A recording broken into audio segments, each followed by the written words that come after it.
It's time for Roll for Combat. I'm back. Yay. I'm back. I am rusty. Oh, you said I'm rusty. Don't say I'm rusty to everyone. You agreed. I am rusty. I haven't done this in feels like a year. Feels like it's been 10 years since I've been here. But it's only been 2 weeks, 3 weeks. I don't know. I think 2 weeks off. So yeah, it would have been 3 weeks for them. 3 weeks. So the tradition has continued that whenever I go on vacation, maybe something just happens every other week and it has nothing to do with my vacation. But whenever I go on vacation, usually something pretty big happens just in the world of TTRPGs. Last year when I went on vacation, it actually had to do with Diamond because I got a call from my lawyer. Actually, that's not true. I got a text from Jim Butler from Paizo about what was going on. And then I called my lawyer. So, which will tie into this because long story short, I've been watching everyone's take on the Paizo troubles and everybody is wrong except for Professor Dungeon Master. And the only reason he's right is because I talked to him and told him what was going on. And also, Owen went on something and he seemed to have his facts straight, but Steven hasn't seen that one. Yeah, I haven't seen that one. But so I figured, I know this is a little older, this topic, but I just wanted to set the record straight because unlike I mentioned else, it for everyone last week while you were gone, but I only mentioned it because you were the one who has the business details. So I couldn't go into depth about it. Yeah, no one else can because, I mean, I'm the one living it. So I can go into beyond details, inside information, and more than anyone actually knows. So how much work did Steven do on his vacation this time? Actually, almost nothing. Less than usual. Usually, Steven will tell me he's doing a vacation that sounds like it's something that would take all of your time, and he somehow does like 5 things. This time, he really didn't. So he came back, and I handed him a pile of like 6 books. I was like, here you go, Steven. No, it was pretty quiet. Actually, this was a good time to go. I answer emails. That's about it. I will show you one thing I did get, by the way, when I was in Africa. I mean, they sell these everywhere, but I got an African club, these are these clubs they use. Let me tell you, there's no way this thing does 1d6 damage. If I hit you with this, you die. It is so heavy and lopsided that if you hit someone with this, you would smash their brains all over the place. It's just a piece of wood with like a handle and then a very heavy lopsided, like it's almost like a golf, like a thing. But a lot of the weapons that we give low damage dice are in D&D and Pathfinder actually pretty dangerous, like slings. Oh yeah, slings. Like the rock coming in at your head, 200 miles per hour, really deadly, and you often have like some of the lowest damage dice in games. So I got this as protection after people. If people don't know the story of like people showing up on my house and the FBI most wanted person who just came to Steven's door that one time. You can hear about it on some of our previous episodes. Yes. By the way, I was gonna joke if it was protection against the most wanted, but it turned out it is. It is. I was like, you know what? It works as both a souvenir and an actual usable object because if I hit someone with this, you would die. I mean, you would die. It is unbelievably heavy. I mean, this thing is probably several pounds. It's like, it doesn't look like it would be, but I don't know. Maybe there's weight in here. I don't know. I mean, it looks like it's all one piece. It might not be hollow, or maybe like it's all one piece. Is filled out with something. No, it's all one piece. I can see the grain. Okay. It's just the way they weighed it.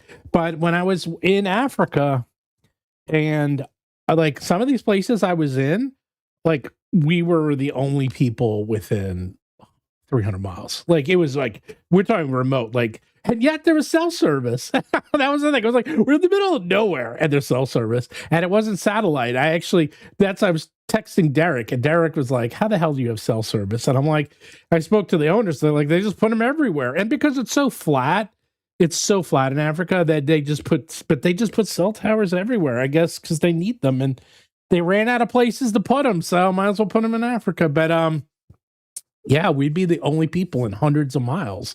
And so when would we go on the savannah, the guys, the tour, they didn't have, some of them had rifles, but they all had this. They're actually, every single one of them was carrying this on machete. And they all would carry these. And they said they pretty much, and even when they used the guns, they said they never shot, they would shoot just to scare off animals. They would never actually shoot at animals. But yeah, it was pretty cool. It was okay. You can recreate what I did for a lot less money. Just go to Disney World, Animal Kingdom, and go on the safari ride. It is frighteningly similar to that. It's like they basically said, let's take an African safari and put it in Disney World. And you know what? They did. It's pretty much the same.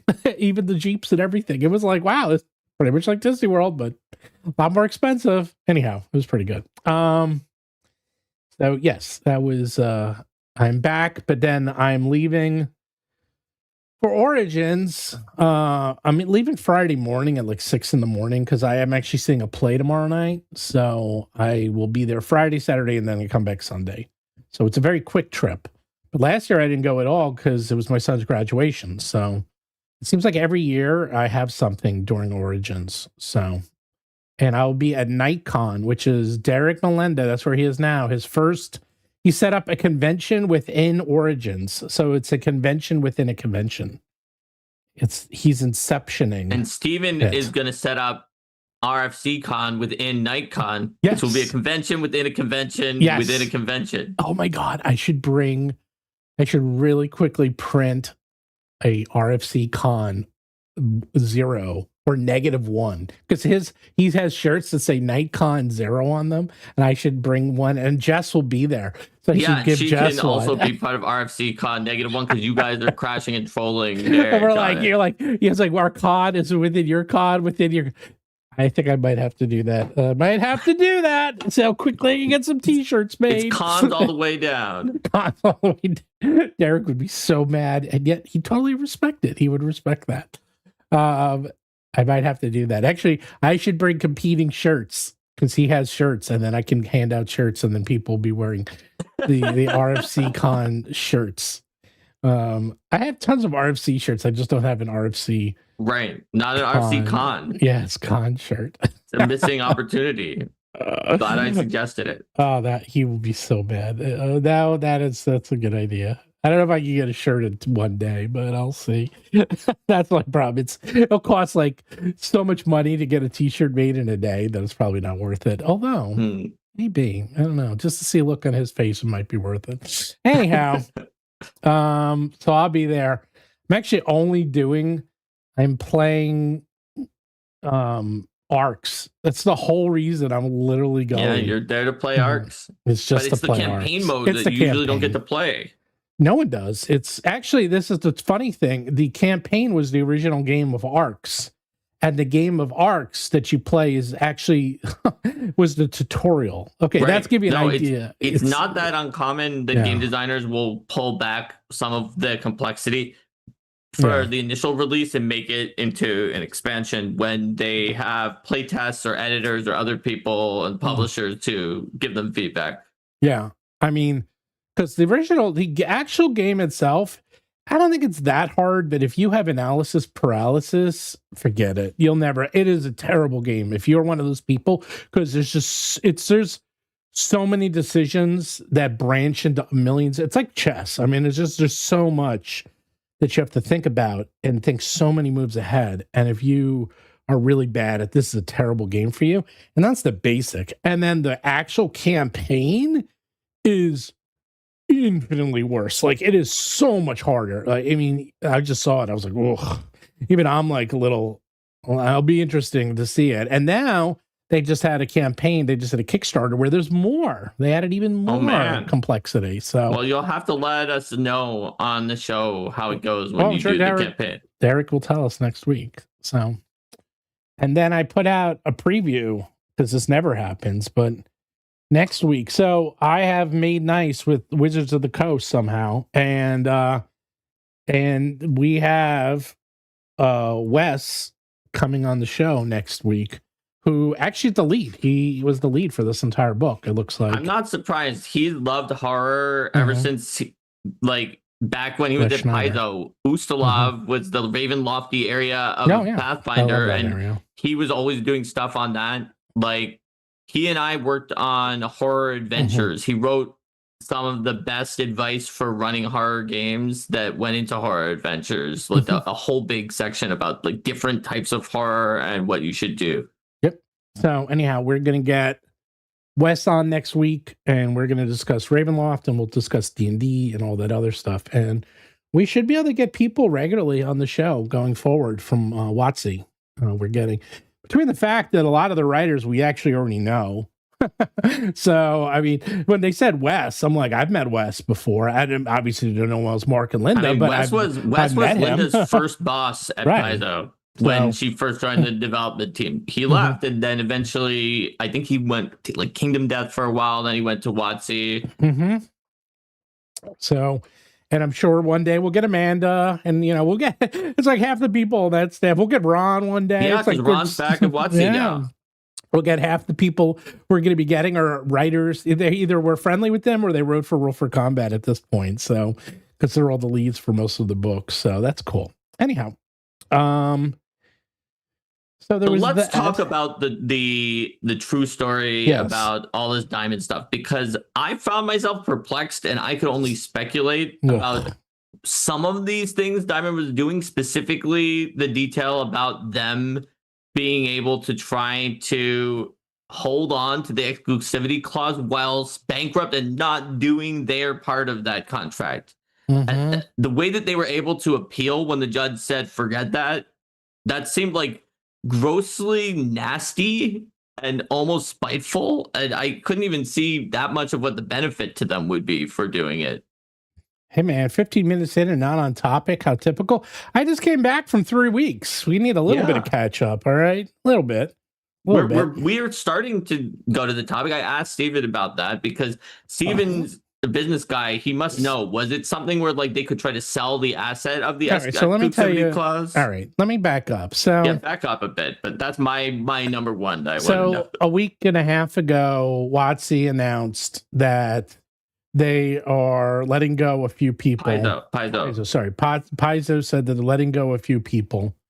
And it's like 15% of all their people. It's like 12 people. It's pretty much, as far as I can tell, it's the most junior people from more or less every team. Though, as best as I can tell right now, because of the fact that the team that does adventures includes organized play, and they basically really reduced organized play, some of the junior people who were not on organized play survived the cut. So they had to cut some people, but every take I was seeing, I will tell you how you know that people have no idea what they're talking about, is most of them would sit there and read the press release. So you'll have a 10-minute video and 8 minutes is them reading the press release and then 2 minutes is them giving their opinion. I'm not even going to bother because I don't need to read the press release, because I'm in a unique situation of, hey, guess what? I'm screwed by Diamond as well. And guess what? I've been talking to Jim and Paizo about this for a year and a half. So I know everything about this. So I know more about this than, well, probably everyone except for Paizo themselves and everyone else who's screwed about this. So let's talk about what's really going on. And I still want to start off with the very first thing is that Paizo will be fine. Okay. That's the first thing. I didn't even do a clickbait title like Paizo's going bankrupt or stuff, because they're not. Okay. This is unfortunate. And I'm going to go through so many bad things that have been going on. It is just like, it's almost endless. It looks like, between the OGL, the remaster, Diamond going out of business, but probably the worst one of all by far is the tariffs, which only a few people even touched on, because the tariffs, some people thought, I actually saw some comments saying, oh, tariffs weren't that bad. I'm like, oh, please. The tariffs are the worst part of all of it, for not just us, but everyone. Tariffs are devastatingly bad. anyhow, I The won't get tariffs into are really bad. They're really but it bad. sounds like Paizo had 10 million in stock held Yes. up, which may cause them to lose 2 million from Diamond. So Diamond may be close for them. It's For about us, the tariffs wound up being worse than Diamond because Diamond didn't. Oh no, it's pretty bad. Yeah, I mean, I'll go through it. I mean, I've been talking. Okay, I'm gonna fair try enough. to. I'm trying to talk about stuff that won't get Paizo in trouble or me in trouble with Paizo because I talk to them a lot. Anyhow, so first of all, we're affected by it. All my books were with Diamond. I had the same contract as Paizo, more or less. We use the same printers. I know how their warehousing works. I know how my warehousing works. So we can go through all of it. So long story short is that this is what happened, is that we use Diamond, and Diamond Distribution would sell our books to third-party publishers and mostly big box stores. They would sell it to the two biggest ones they sell, actually the three biggest ones they sell it to. They sell it to Ingram, and Ingram sells it to other people. So Ingram Press, which is like this, they're kind of their own distributor, but they get books out to a lot of people. So a lot of people go through Ingram. The other one they go to is obviously Barnes and Nobles and any other big box stores. And finally, the other one they go to a lot is schools and libraries, which you wouldn't think of, but there's a lot of, we sell, I think I sell more books to libraries than I do anywhere else. Like I sell a lot of books to libraries. I'm not surprised by that. Our products are really good for libraries. And when we went to Diamond, to be clear, like the Diamond management, what they're doing is awful, but like the employees who all got fired from Diamond, who we talked to when we were at Diamond, some of them were really good. And the lady who was doing the library stuff had really good ideas for talking about Eldamon to the librarians. Yeah, I mean, we were actually heavily featured in their booth at the book shows, actually, because we had so many good graphics and we put the Eldamon plushies all over the booth. So we were heavily involved with Diamond, which kind of sucked when this all went to crap. So this is where, let's back up way back to the very, very, very beginning. And the very beginning is 2024. So in 2024, there was this thing called Christmas, okay? And what happens is that you sell a lot of books from Thanksgiving to the end of February. Okay, sorry, end of December. So 6 weeks. You basically have 6 weeks where you get a massive amount of sales. And then what happens is that you get a check from Diamond about 8 weeks after the books get sold. So if I sell books in the beginning of November, I usually get a check around the beginning of January for those books getting sold. Well, guess what? Diamond declared bankruptcy at the middle of January 2025, which means, let's back up to how long ago and how bad this was, is that not only did they declare bankruptcy, but then none of us got paid for all the books sold, okay, from Thanksgiving 2024 to the holidays 2024. So the 6 busiest weeks of the year, they then declared bankruptcy. And by the way, they kept all that money. So it's like, oh yeah, sorry, we're declared bankrupt. It's like, yeah, all that money we got for the holidays. Oh, well, you have that money. So that's the first like kick in the nuts. It's like, are you kidding me? Really? And then after they declared bankruptcy, some of us were sort of smart. The smartest one was Goodman Games because they sort of came back, but things were like, because they were reorganizing and they were trying to sell Diamond and things were like not in great shape, but they were starting to come back. And I was starting to get paid here and there, but I don't think I was paid what I was owed. I was only getting paid for February and March sales.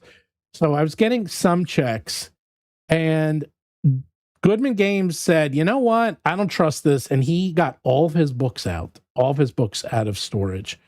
So he had all of his books in consignment. He got them all out. I got about 85% of my books out. I didn't trust them, and I got all my books out. Well, not all, but I got about 85% of my books out. But then when they started to actually come back, I had books coming in from China, and what I would do is I would ship some of the books to my warehouse in Portland, and then the rest of the books went to the Diamond warehouse in Mississippi. And I said, okay, it looks like they're coming back. So I had those books go there. And then a few weeks later, around, again, I think it's around April-ish, maybe April, May 2025, I noticed I wasn't getting checks anymore. I was like, that's weird. What's going on? And then I started writing them. No one would write back. And then I was like, what the hell's going on? And we're talking about Diamond. And then they declared like liquidating bankruptcy, where they're basically like, yeah, we're totally at bankrupt. There's like there's bankruptcy where you, chapter 11, where you basically take your books, you declare bankruptcy, and then you reorganize, and those are the most common ones. And then there's chapter 7 where you're like, yeah, we're out of business, let's just sell everything. And they basically declared chapter 7. And so with chapter 7, how can they try to exercise the exclusivity clause? I get why they can do it with they're saying they're just reorganizing, but if they're like, we're done, we're not doing anything, how does that even work? How is that even possible? And I get that the judge said that it wasn't, so maybe the answer is it isn't, but our legal system is slow. Well, this is what happens. This is that it turns out, and I'm like really giving you guys like the 10,000 foot view on this, is that the Diamond was sold to another company. And when Diamond was sold, what they actually said was, they basically said, oh, we have $33 million worth of inventory, but they didn't have any inventory because that's not their inventory. So like part of the sale price was how much they had in inventory. Diamond was basically owed like $30 million. And then they were sold for, I forgot how much it was. It was like 50 million, 60, something like that. They were sold for a certain amount, but part of that sale price was based on incorrect data, which was, oh yeah, we have inventory in our warehouse and that is part of our sales price. Well, if they had 33 million and Paizo lost 10 million, that means Paizo had a high percentage of what was in there. It was almost a third of the money value of what Diamond is taking. They took from Paizo then by those numbers. Yeah. And when they found that out, and then that's where the judge comes in and they say, hey, well, so we the publishers are saying, look, we signed this thing. It's called, we have a consignment,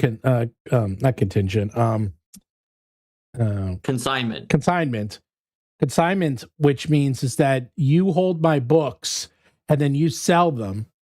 And when you sell them, they basically get 15% of the sale price. 10% is their fee and 5% is marketing and warehousing. And so it comes out to about 15%.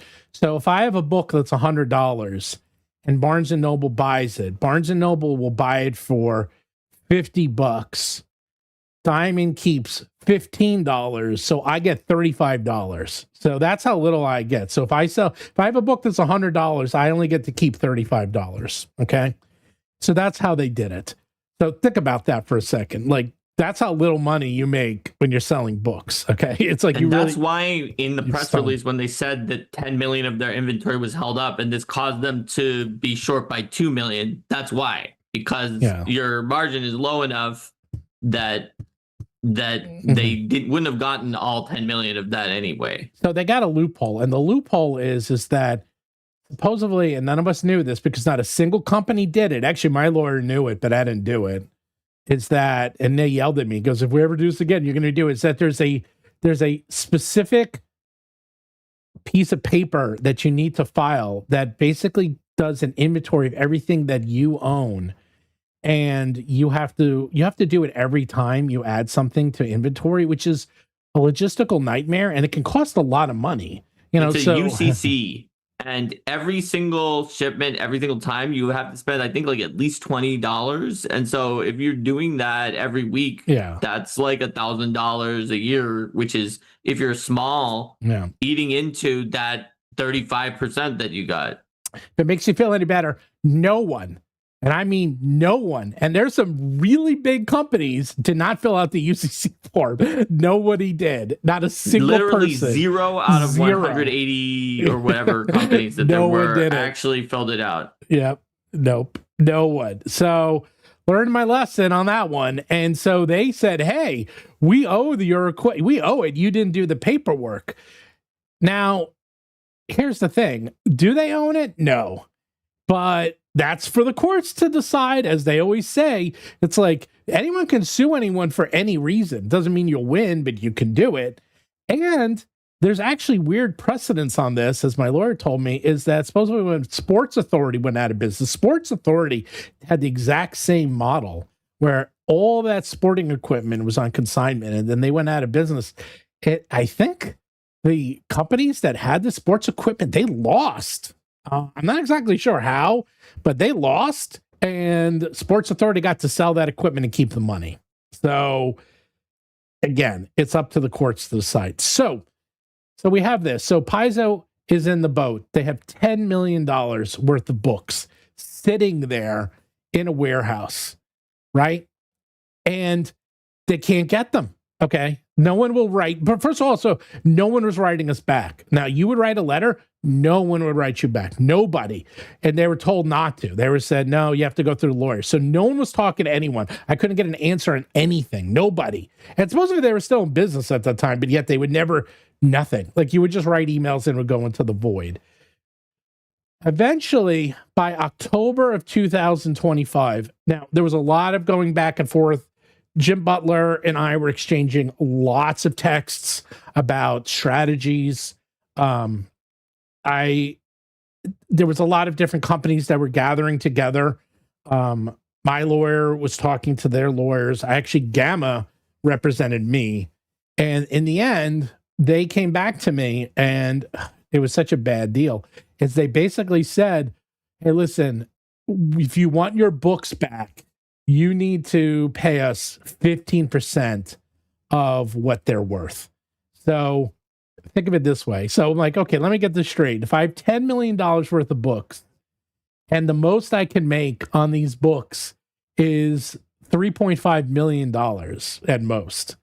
And now if I want those books back, I have to pay you $1.5 million to get back my books that I already owe. Well, I guess if you have them back, you could make more than 3.5 million theoretically if you sold them through non-Diamond. Yes. But then you have to do you wouldn't have made a deal with Diamond to begin with if you were just going to be able to do all of that. Well, here's what ends up happening. So on top of that, so that's what happens. And then they're like, oh, that only will get you the books back.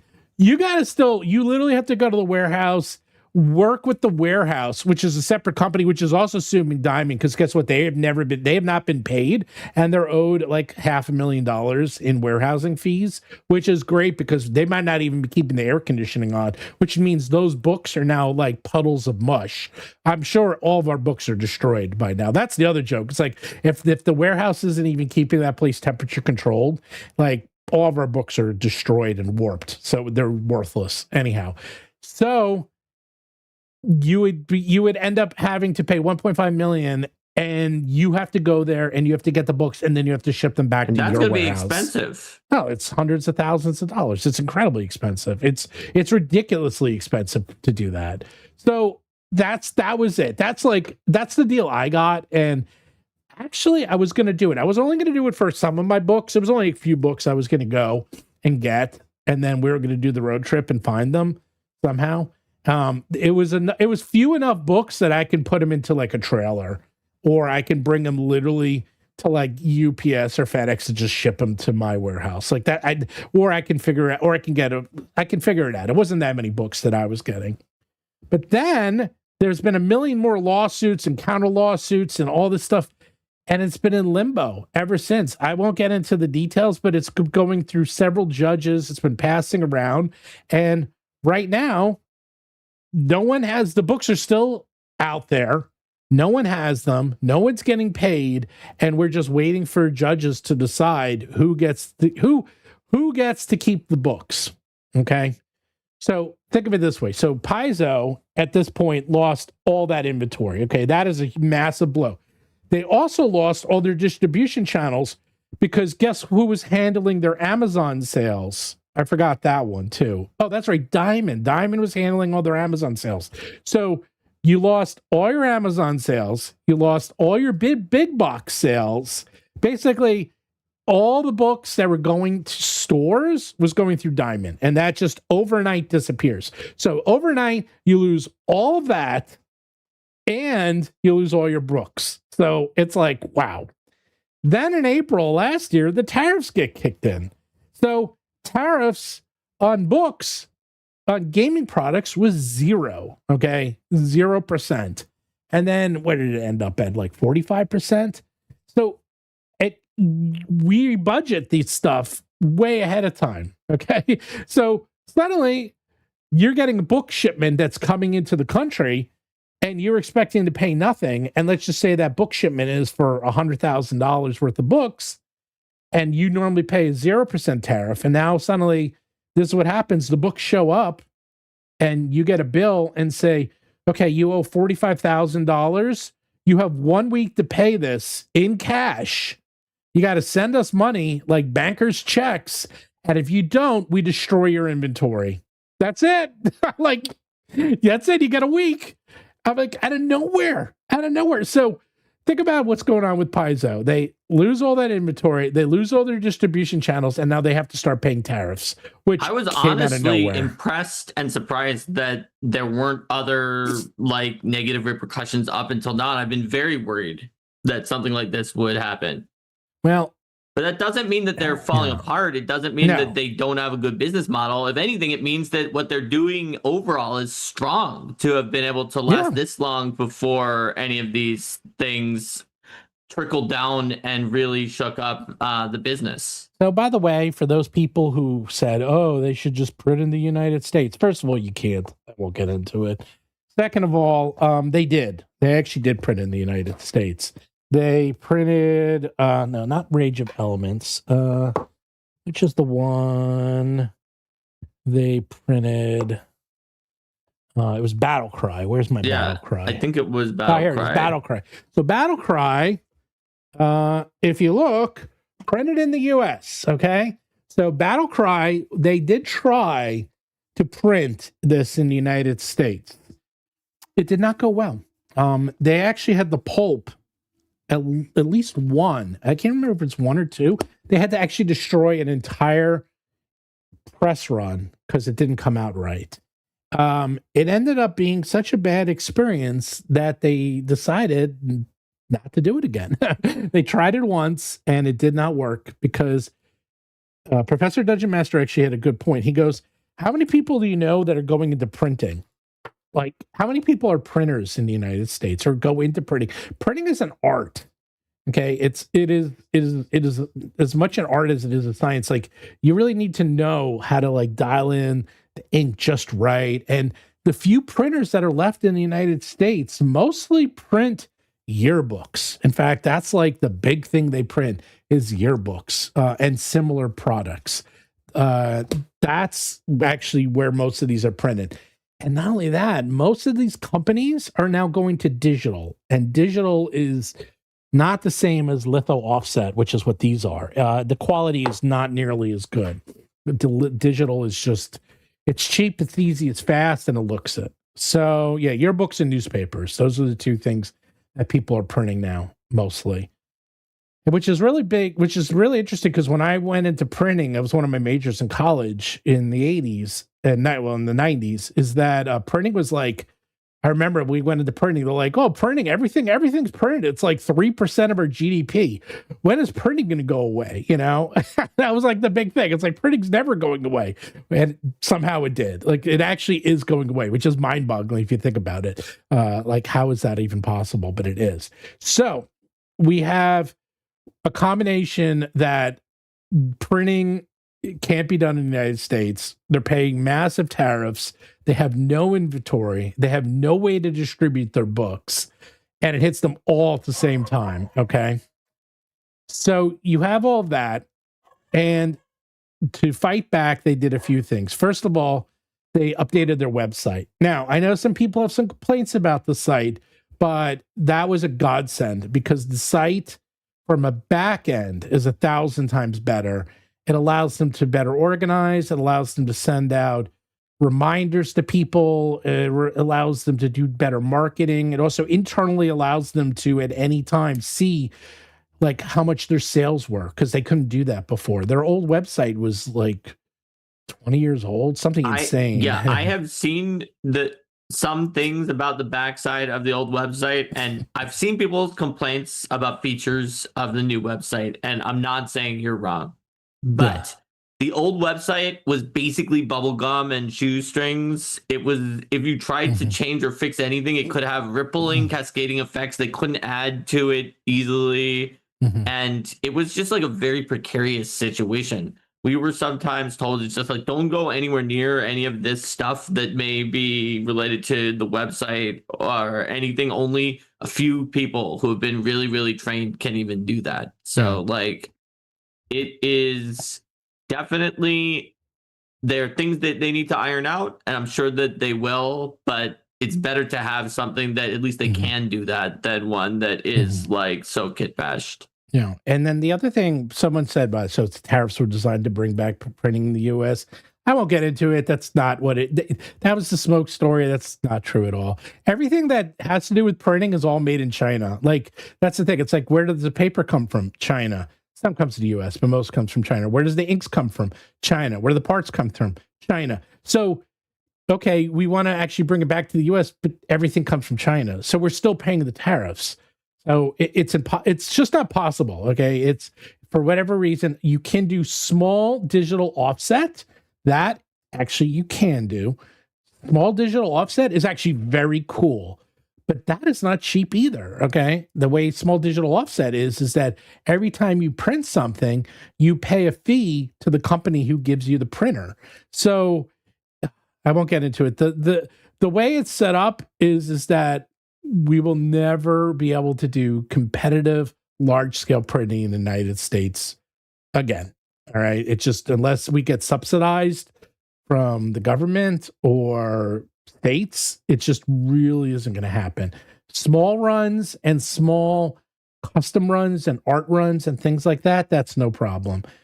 But even the biggest companies, the ones that are doing yearbooks, they've been coming to me and they're saying, hey, guess what? We're going digital. I was like, oh man, even you're going, like, everyone's going digital, and digital sucks. It looks like garbage. Anyhow, so the issue really with Paizo is that for a very long time, I love Paizo, but they're a book company, and I met with them many times to basically try to push them heavily into the digital revolution. And I mean, they did PDFs, I'll give them that. But it took me years and years to convince them and talk to them about doing Foundry. And they just did not want to do Foundry. They wanted to do printing and only books. And I get it, because they're all their background. Okay, that's everything they do and they know how to do is printing. And so it's hard to go to someone who's like doing one thing for their whole life and saying, yeah, that thing you do, it's dead or dying, and now you have to do this new thing if you want to stay alive, that they know nothing or very little about. And it's really hard to do that. I can back Stephen up on this.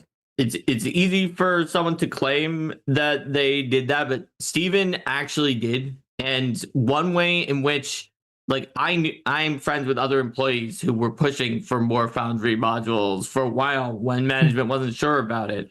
And Stephen had numbers to back up the Foundry was a good idea from our Kickstarters. And I asked Stephen, I said, can I tell this to people who are being pro Foundry? And Stephen's like, yeah, I've been trying to get them to do this as well. It's okay to give relative amounts. Like, what's the ratio? And I did. And like, they got that information, they got Foundry in, and it's doing great for them. It really helped them. To be honest, if they hadn't started with Foundry, if they had decided, no, we don't like what's going on with Foundry, we're not going to do it, I don't know that they would have been able to weather for as long or as well as they had all of these blows that happened in a row. Yeah, there's basically a few things that have helped them. First of all, Foundry has helped them a massive amount. They're making bank on Foundry. The second thing that's helped is their new website. The new website has definitely helped them. They're making a lot more money on their new website. I know this for a fact.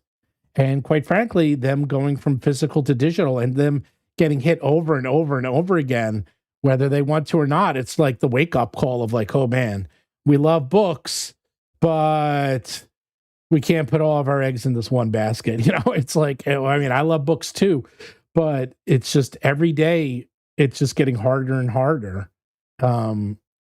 So someone wrote, I thought Foundry wasn't profitable for them. No, Foundry is very profitable. What wasn't profitable or doing well for them was the Pathfinder Society modules. Because yes, they are stopping making those in Foundry after the end of this set.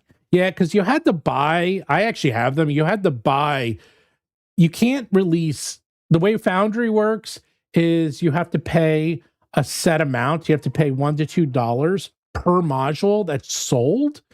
So if I sell a module, there's a couple ways to do it, but the way I have it set up is that you basically pay $1 to $2 per module. So if I sell a module for $100, I pay $2. If I sell Which a module is actually a really, really good deal for that one. But if I'm selling a module for $3, I'm paying $2. So it's a bad deal.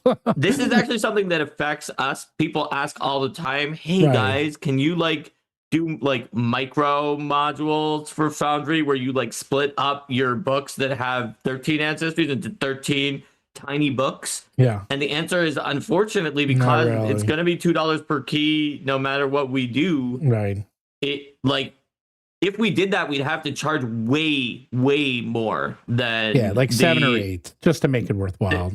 Right. Just for one small section of the book. And that is the same thing that affects those society scenarios as well. Yeah, they sold basically 2 sets, and they were like $50 each. So like you would basically buy half the year of society for like $50. So if you wanted the full year, it would be $100. And so they couldn't release them one at a time. The same way I can't release one ancestry at a time. I just really can't. And let me tell you, I talked to the guys at Foundry. I mean, I talk to them all the time, and I keep telling them they have a list a mile long. And I said, if you can come up with something where I can break up modules or do smaller percentages, it would help people like me and Paizo. And I've talked to them about it. And it's like on the list, but they also have a million other things on that list. So one day, you know, maybe they'll be able to do that. But for them to do those modules, it just wasn't worth it because it's a huge amount of work. And I guarantee they were not selling. Yeah, I mean, it makes sense because people were forced to buy all or nothing. It wasn't like you would be like, well, I'm going to run this one particular adventure for my group next week. I'd like to get that one, but you couldn't do that. Yeah. And so the whole season had to be expensive because it was a lot of work. Yeah, $150. And then if people would get sticker shock on it. No, I get it. Yeah. But Foundry is doing well for them overall. No, yeah. When really people see, when you see in the blog that it says they're not doing Society Foundry after that, take that to mean that it's part of them doing less on Society, not less on Foundry. They're also cutting down Society to a much fewer adventures than before. And like in so doing with that, like obviously they are going to be cutting their Society team. In fact, since they lost Shay Snow, who would have been like in charge of the Pathfinder side of Society, which suggests that because of the union contract meeting, they have to take out the more junior employees before the more senior employees. That suggests they lost everything from that direction. They may have one person left so they could do the smaller amount. We don't know because we only know the list of people who have officially said that they were out. And it's basically like it was Araz, the most junior person on the Starfinder team, is Ivis, the most junior person on the design team. It was basically the newest people. So the long story short is Paizo just got hit with a lot. They were hit with a lot very quickly. None of it was expected. And hey, man, I'm surprised they even managed to last this long. And obviously they were hoping, as I was around the end of last year, looked like I was maybe actually going to get my books back. And it looks like the court was about to like judge in our favor. but they didn't. And now we're still waiting. And now it's the summer of 2026, and I still don't know. And every day that goes by, those books are worth less and less. And as I said, if they're not being kept in an air-conditioned facility, even if they're being kept in air-conditioned, they're in still worth less and less. You know how hot it is in Mississippi? But Stephen, even if they're hermetically sealing them and they're completely in mint condition, they're still getting worth less and less because they're old product now and they're not the newest thing, and people are finding other ways to buy the product if they really wanted it. And Paizo was doing very smart things, very subtly, very quietly. They stopped releasing monthly adventure paths, and now they're doing quarterly books. They did that. It's a combination of the way the habits are working in terms of buying habits is that if you put softcover books, I'm just looking for mine. If you put softcover books on the shelves, people don't buy have these. Space they on don't the shelf. Them. Yeah, they don't buy them. Not only that, but guess what? If you, and this is why they went from 6 parts to 3 parts partially too, but if you have part 1, part 2, and part 3, guess what? Part 3 always sells way worse than part 1 because part 3 is only for the people who finished part 2 or who think they're going to, and 2 is only for the people who finished 1. But if you put it all together, then it's one bigger purchase and you get the whole thing. Yeah. So now they just do this. And you know what? I like this better. I mean, I enjoyed getting it monthly, but I'd rather have it in one volume. I actually think this is the right way to go. For my style, where I want to have all the information, I would never have read it until it was done anyway. Right, correct. Yeah. Like, I always waited until everything was out so that I could read them all first. Because I didn't want to do something that then got contradicted by a later adventure where I'm like, oh, this side character seemed interesting and was not listed in the very introduction as being anyone that important. I guess I'll expand on them and then find out later, actually, they were a bad guy or something like that. Because it didn't list, they weren't the big bad guy, so they weren't listed in the big introduction at the beginning. So I always waited. So for me, having it all together is just convenient. Now, keep in mind, they also said in that article that they lost $2 million. That can be, I won't get into the math, but that's probably write-offs. That doesn't mean that they did lose money. Like, if you, from a tax point of view and from a business point of view, if I have $10 million worth of books and I basically can say, well, I'm just going to write off those books as losses. And now you don't have to pay as much taxes. And that's legitimate. Because guess what? I did the same thing. I'm pretty sure I did. I wrote off whatever books I had in the warehouse, or if I didn't do it last year, I'm going to do it this year because it's been like, I'm not getting them back. So you can say, I quote, lost money, but realistically, it's just finagling how the books work.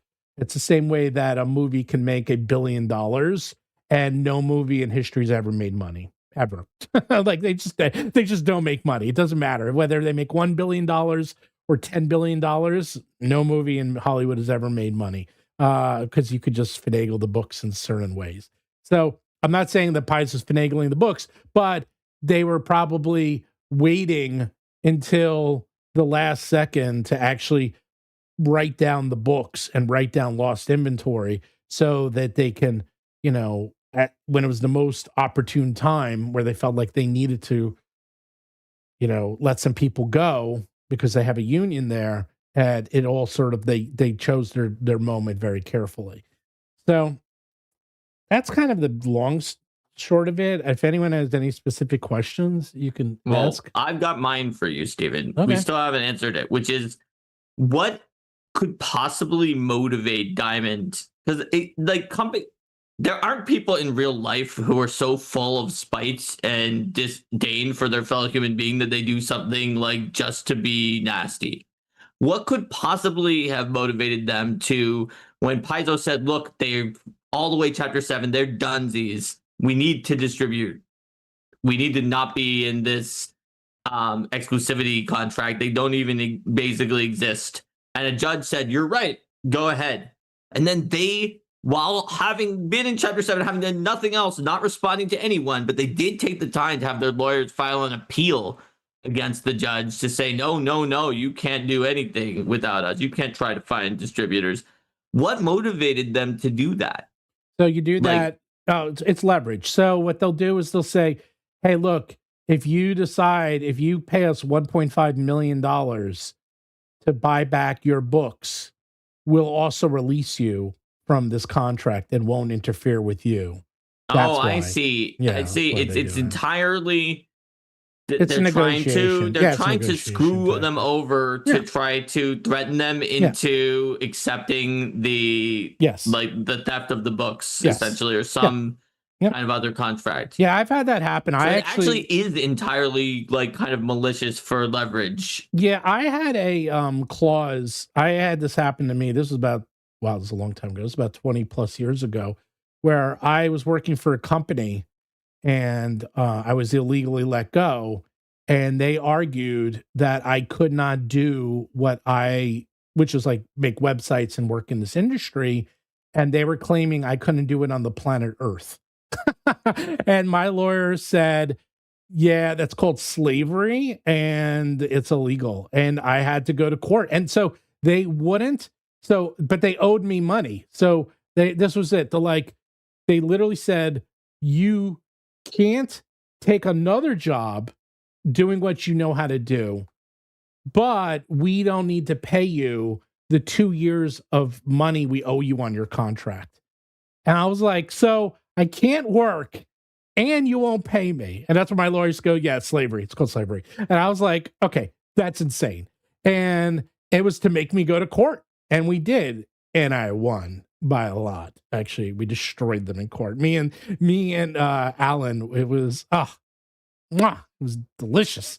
How good that was. Revenge was a dish best served cold. Even the arbitrator was stunned at how good our negotiations was. And on top of that, the first set of negotiations before we even got to the lawyer, I screwed them over so bad they fired their first set of lawyers. And Alan was so happy. Alan's like, he goes, that is the sweetest thing. It's when they actually fire their lawyers and get a second set. He's like, that's so good. He screwed with me and Alan. It wasn't just they're screwing with Alan, he was screwing with me and Alan. It was such a mistake. But oh my God. I had like secret recordings and stuff. Oh, it was delicious. Delicious.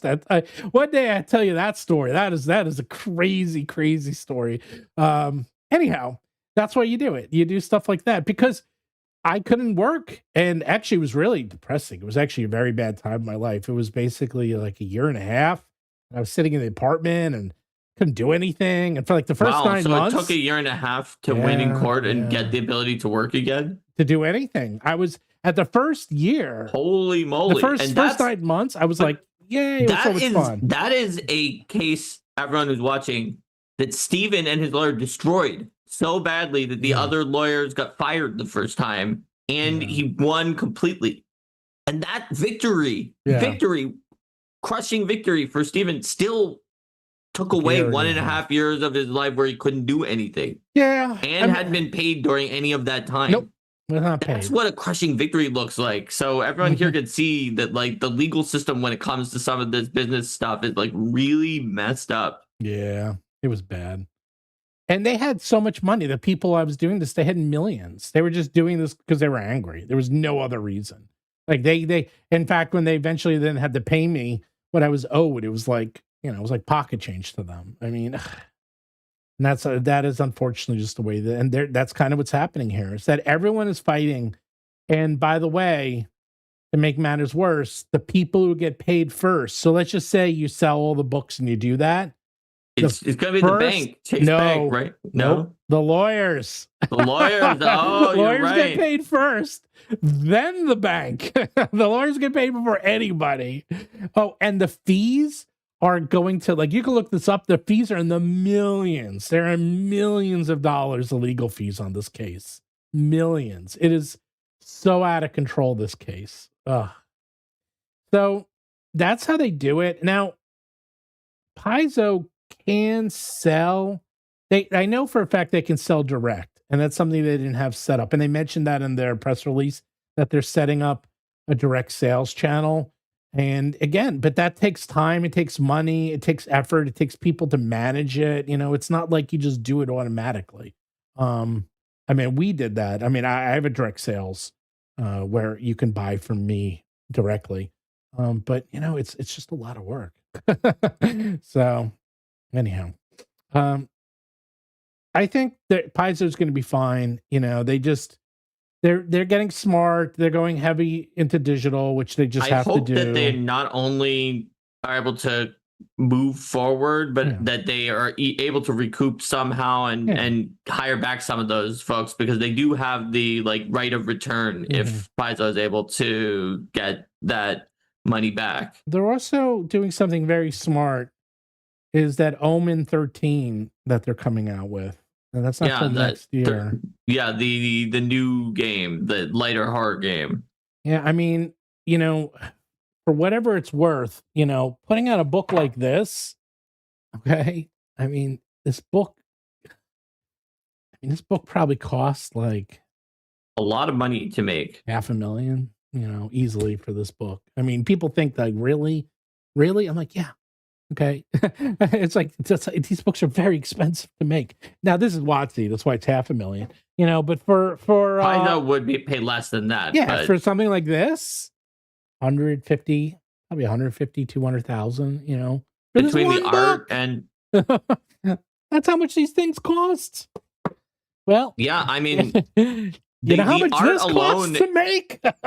The art alone in the book is tens of thousands of dollars. Yeah, tens of thousands in the Paizo book. And then you have to print it and design it. And you have the authors. Yeah. You have to print it. Yep. You have to ship it. Get all those things in there. Yep. It's expensive. So this type of book, it's a lot less.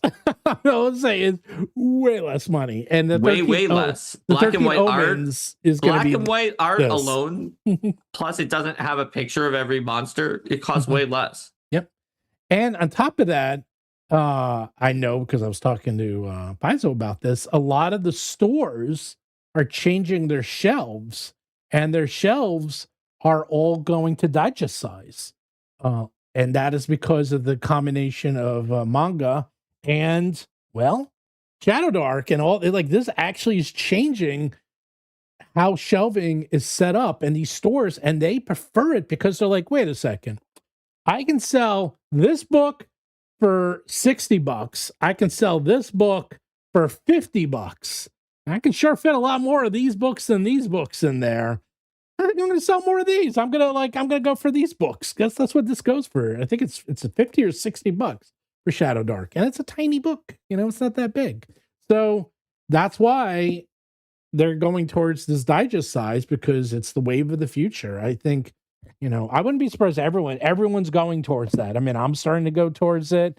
You got things like Dolemwood is going towards, there's a lot of companies that are going towards these smaller book sizes. I don't think they're going to do it.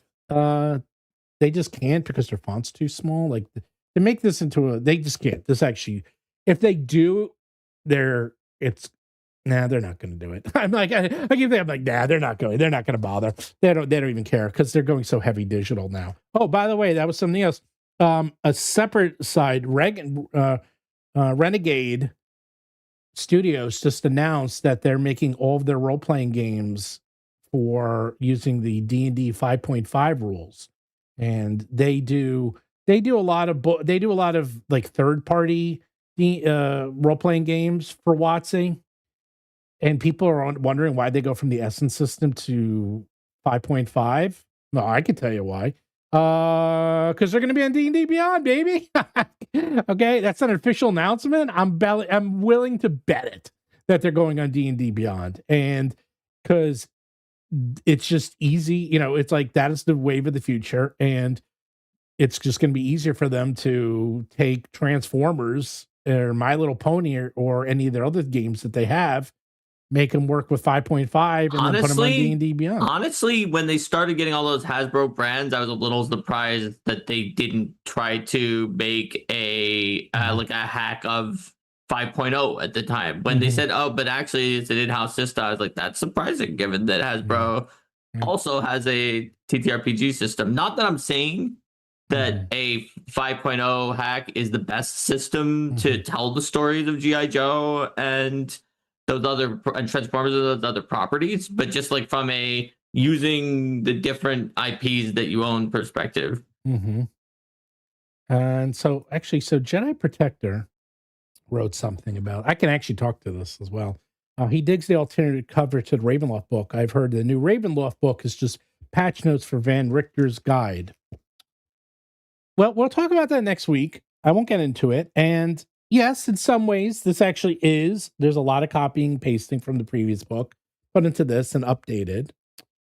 And I don't think that's so bad. Paizo does it all the time. Hate to say it. And, this is a newer book. It's a newer format. This is also 5.5 rules, and the original book is 5.0. But one thing I did hear from a lot of people who went to UK Game Expo, they were saying that if they had a book that said 5.0, no one was buying it. Nobody. But if it said 5.5, then people bought it. That's interesting, given the fact that there's so many other indicators out there of people still playing 5.0 over 5.5, like in that survey you had me do with Linda when you weren't there. So that suggests to me is that people are still playing 5.0 to 5.5 in a very high ratio, but they're trying to wind down and finish that. And when it comes to new things, they want to buy 5.5. Yep. And again, this was at UK Game Expo, but I did hear this from a few people saying they just, like, people would come up to them and say, is this for 5.0 or 5.5? And if you said 5.0, they're like, oh, I don't want it. Because it's like, think of it, it's so stupid, but it is. It's a mental thing. It's like, if you go and it's like, oh, I want to buy a new car. Do you want to buy the 2026 model or the 2027 model? It's like, oh, what's the 2027 model? It's like, they're the same model, except for the numbers. Not that these are the same, but I'm going to just say that. They're like, oh, I don't care. I want the newer one. That's human nature, baby. Okay? We won't get into the psychology of it. People just want the newer thing. They feel like the old one, or if they bought the old one, that it should be discounted, or people just want freaking new, man. They just want new. So that's one of the reasons this came out, is because people want this one. They don't want the 10-year-old study, old fogey, book. They want the new one. The other thing is, how do I say this? It takes 2 years to make these books, okay? 2 years, at most 18 months, okay? That's the quickest you can make these books. And maybe a year if you like really go fast, okay? And that's like super fast. Well, if you remember, about a year ago, they had a really serious incident happen at WotC where they lost, I don't know, the two guys who were the heads of Dungeons and Dragons, and they just left. And suddenly they needed to very quickly, I mean, I can't tell you how devastating that is to a company. It's like the two people that have been there for 20 years that basically lead the entire division, that have all this institutional knowledge, both leave at the same time with no warning, and suddenly they need to keep moving. It is, oh crap, now what? And it can be, all right, what's our best seller? What can we quickly get out and start the ball rolling? And they're like, okay, Van Richter's got it. I'm not saying this is what happened, but I can see that it's like, okay, we have it, because there's a lot in here that is literally copy and paste, like literally exactly the same text as the first Ravenloft book. And you can say, okay, just copy and paste, add some new monsters, get some art, add Cthulhu, put it together. Let me tell you, that's pretty, and this is a splat book mostly. It's pretty easy to do, relatively. It's a lot easier than putting out new classes. It's a lot easier than putting out adventures. This is mostly they already weren't putting out new classes very often, even before then. No, but I'm just saying, in a scale of complexity, this book adventures are way harder. This is the lowest complexity. Adventures are way harder than people think they are to get right and to get everyone happy with you on them. And the joke is, this book is fantastic. Like, everyone's complaining. It's like, let me get this straight. You're all complaining about this book, and yet it is fantastic. And the reviews are really good. And I've looked at this book. You have to look at it, Mark, for next week. It is your standard splat book where they got a little bit of everything for everyone. And I'm like, I freaking love books like that. You got, it just has a little bit of everything. And it looks unbelievable. Oh, by the way, I didn't even get into that. They redid the layout. This actually is a new layout that they've been doing since their original book. You have to say that, like, the 2024 books have some really nice art and layout. Well, this one is even better. This is like, What you just showed me there was a really nice looking layout too. Good. Yeah, they do these beautiful they're called hero spreads. These hero spreads are incredible. Like, they really worked hard on this. I mean, for what it's worth, like, and I'm pretty critical on these books. Like, I saw this because this is like a Starfinder book. You know how Starfinder does like a little bit of everything? That's exactly what this is. It's basically the Starfinder. The creatives put in a lot of effort into everything they do. And, you know, sometimes the people at the top meddle and add in tons of other things that they need to do. Like when we talked about that one adventure with Vecna, where it seemed like there were like 6 different like masters of that project that were all competing with each other, but the individual adventures were really good. Just the way it connected it to one big adventure was the one thing you had issues with. So I think that ultimately that the creatives who are there are really talented and are making cool stuff. By the way, also Starfinder 2 is doing really, really well for Paizo. That's the other thing that helps save them. So is that is doing really well. Like they'll be fine. You know, if it was a combination of, I mean, they're a private company, so they could have actually done this without anyone knowing it, but they have the union, so they can't. Now suddenly the union forced them.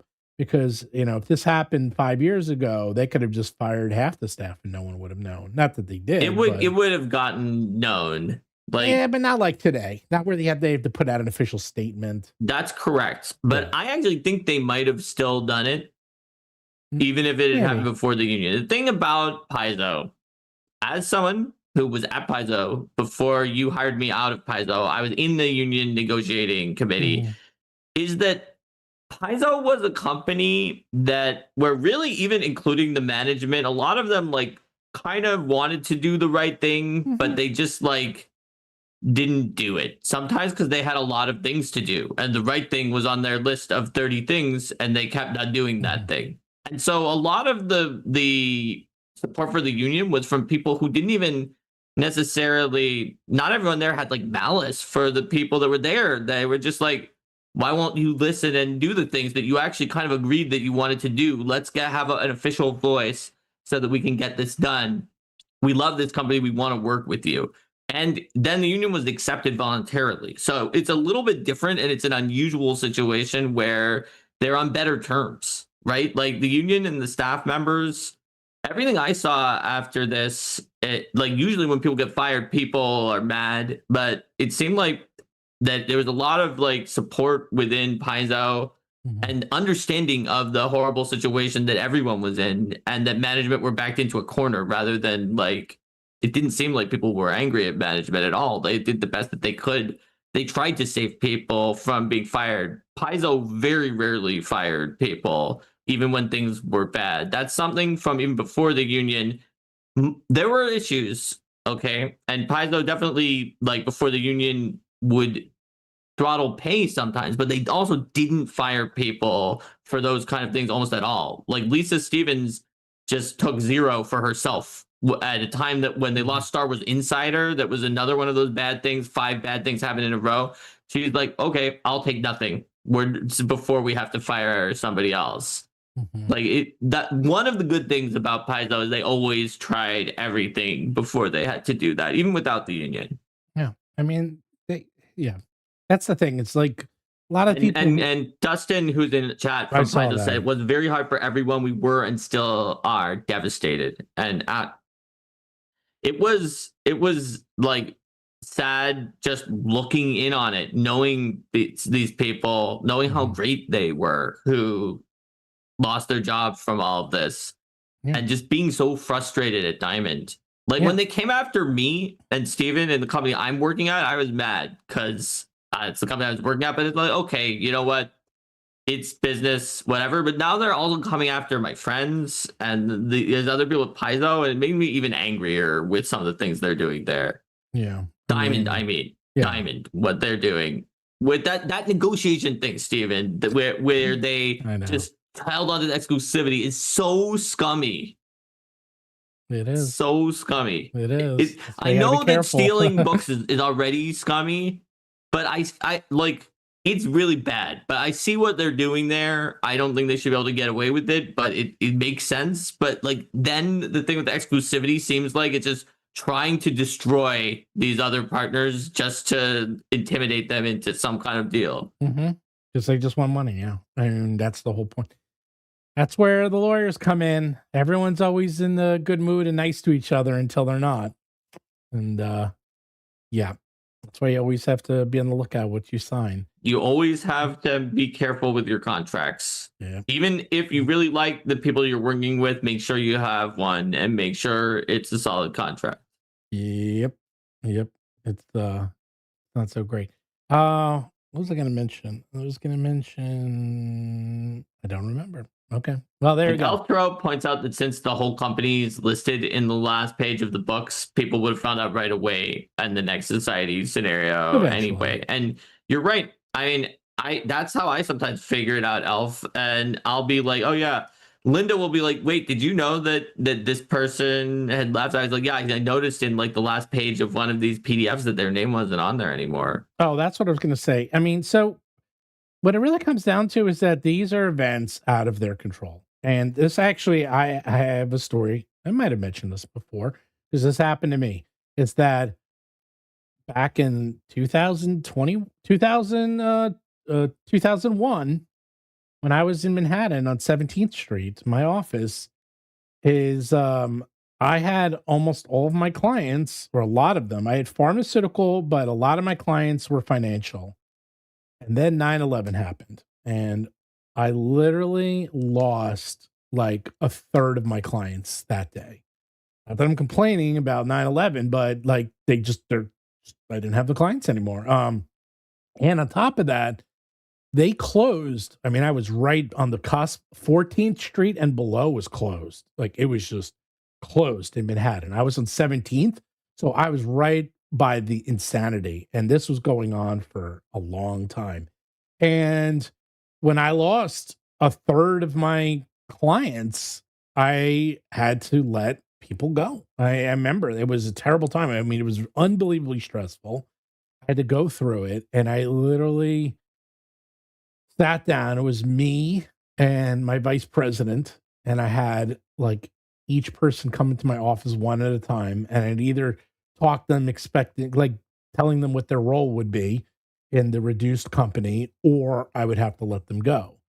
And that must have been so sad and depressing with all these people that you worked with, and that I was friendly with every single one of them. Yeah. It was, well, there is a happy story in the end, but at the time, it sucked. I mean, it was actually the worst thing I ever had to do at that point in my life. It was so bad. It was like an out-of-body experience, really.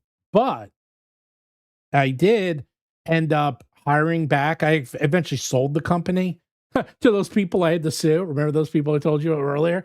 I sold it to them, but then I ended up suing them. But before that, I did sell the company, and I was able to hire back every single person who I let go, except one who already got another job. Actually, she got another job across the street out of Iran. It's just irony. But yeah, so every person I let go, I hired back, every single one, except one.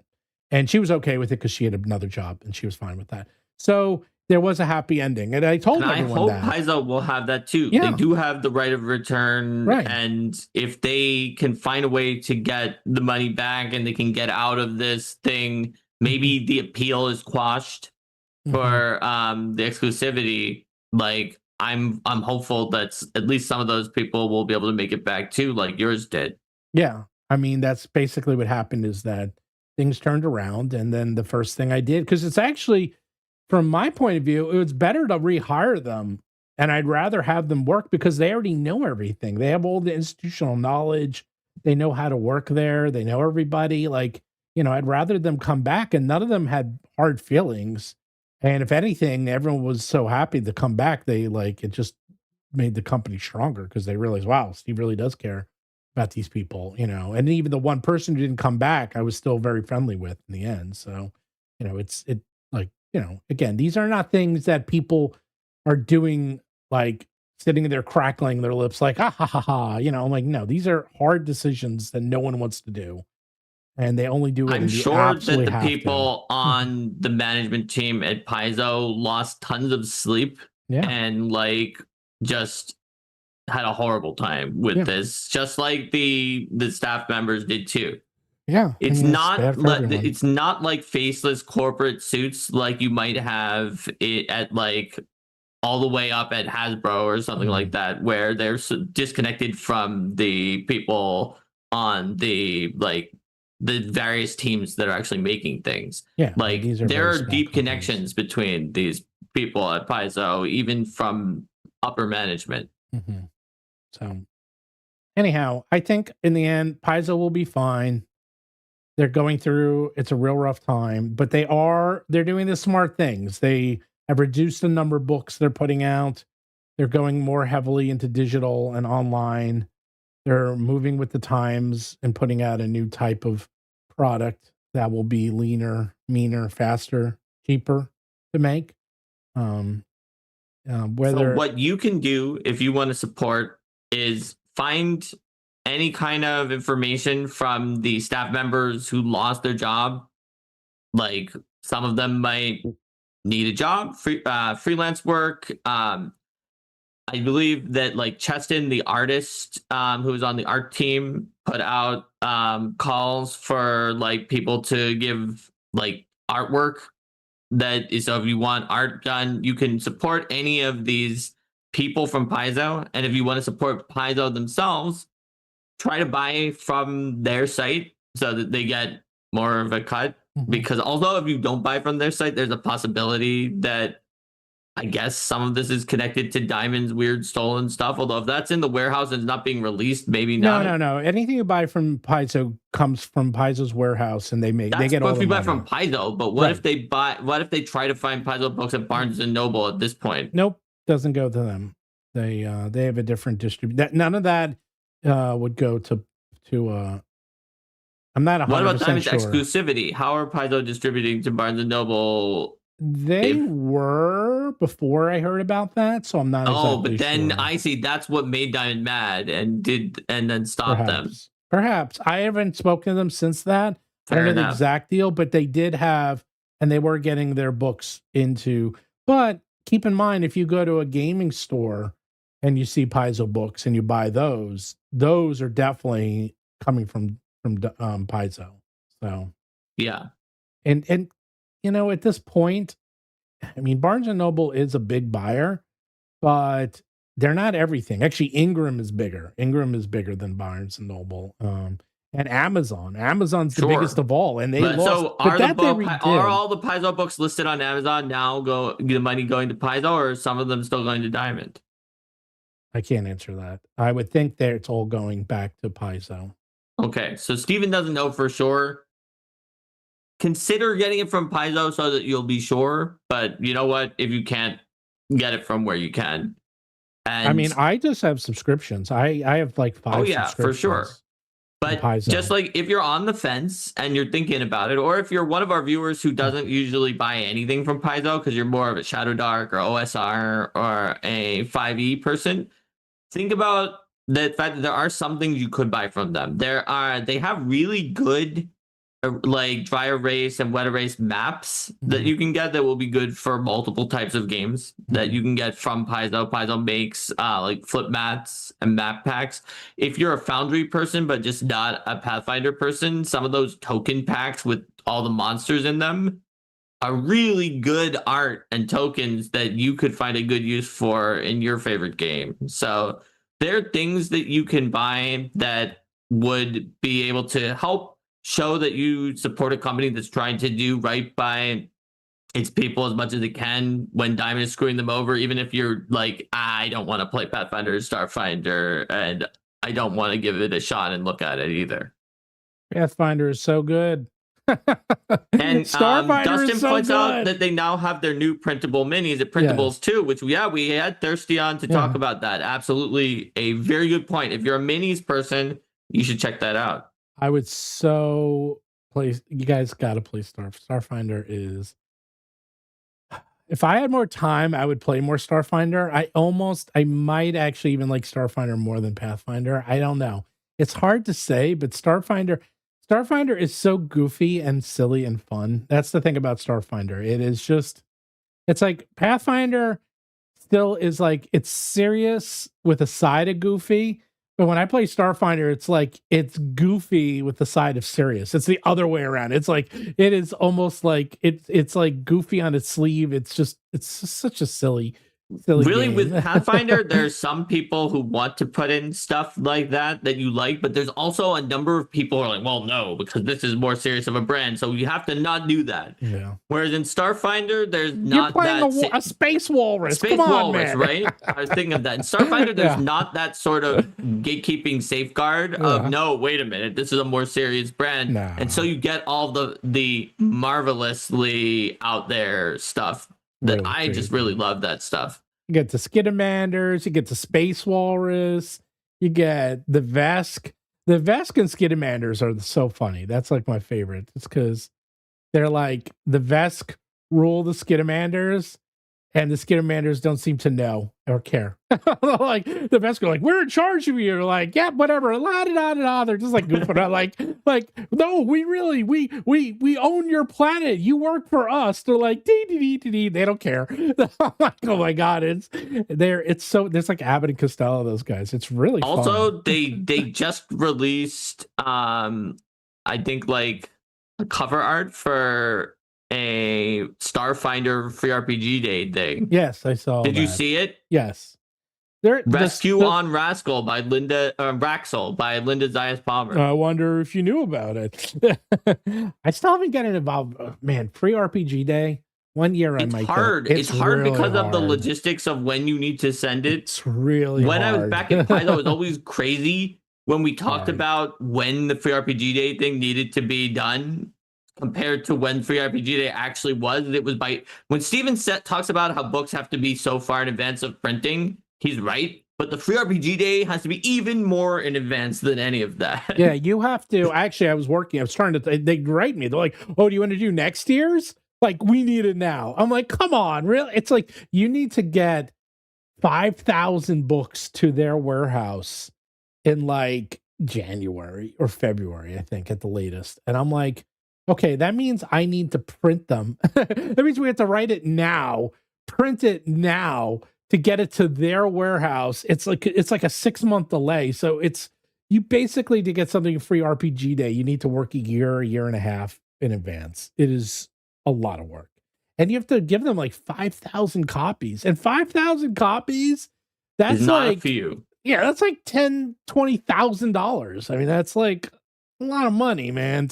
That's assuming that it's one of those tiny books that people usually do. Yeah. Yeah, that's not even, I mean, that's a lot of money.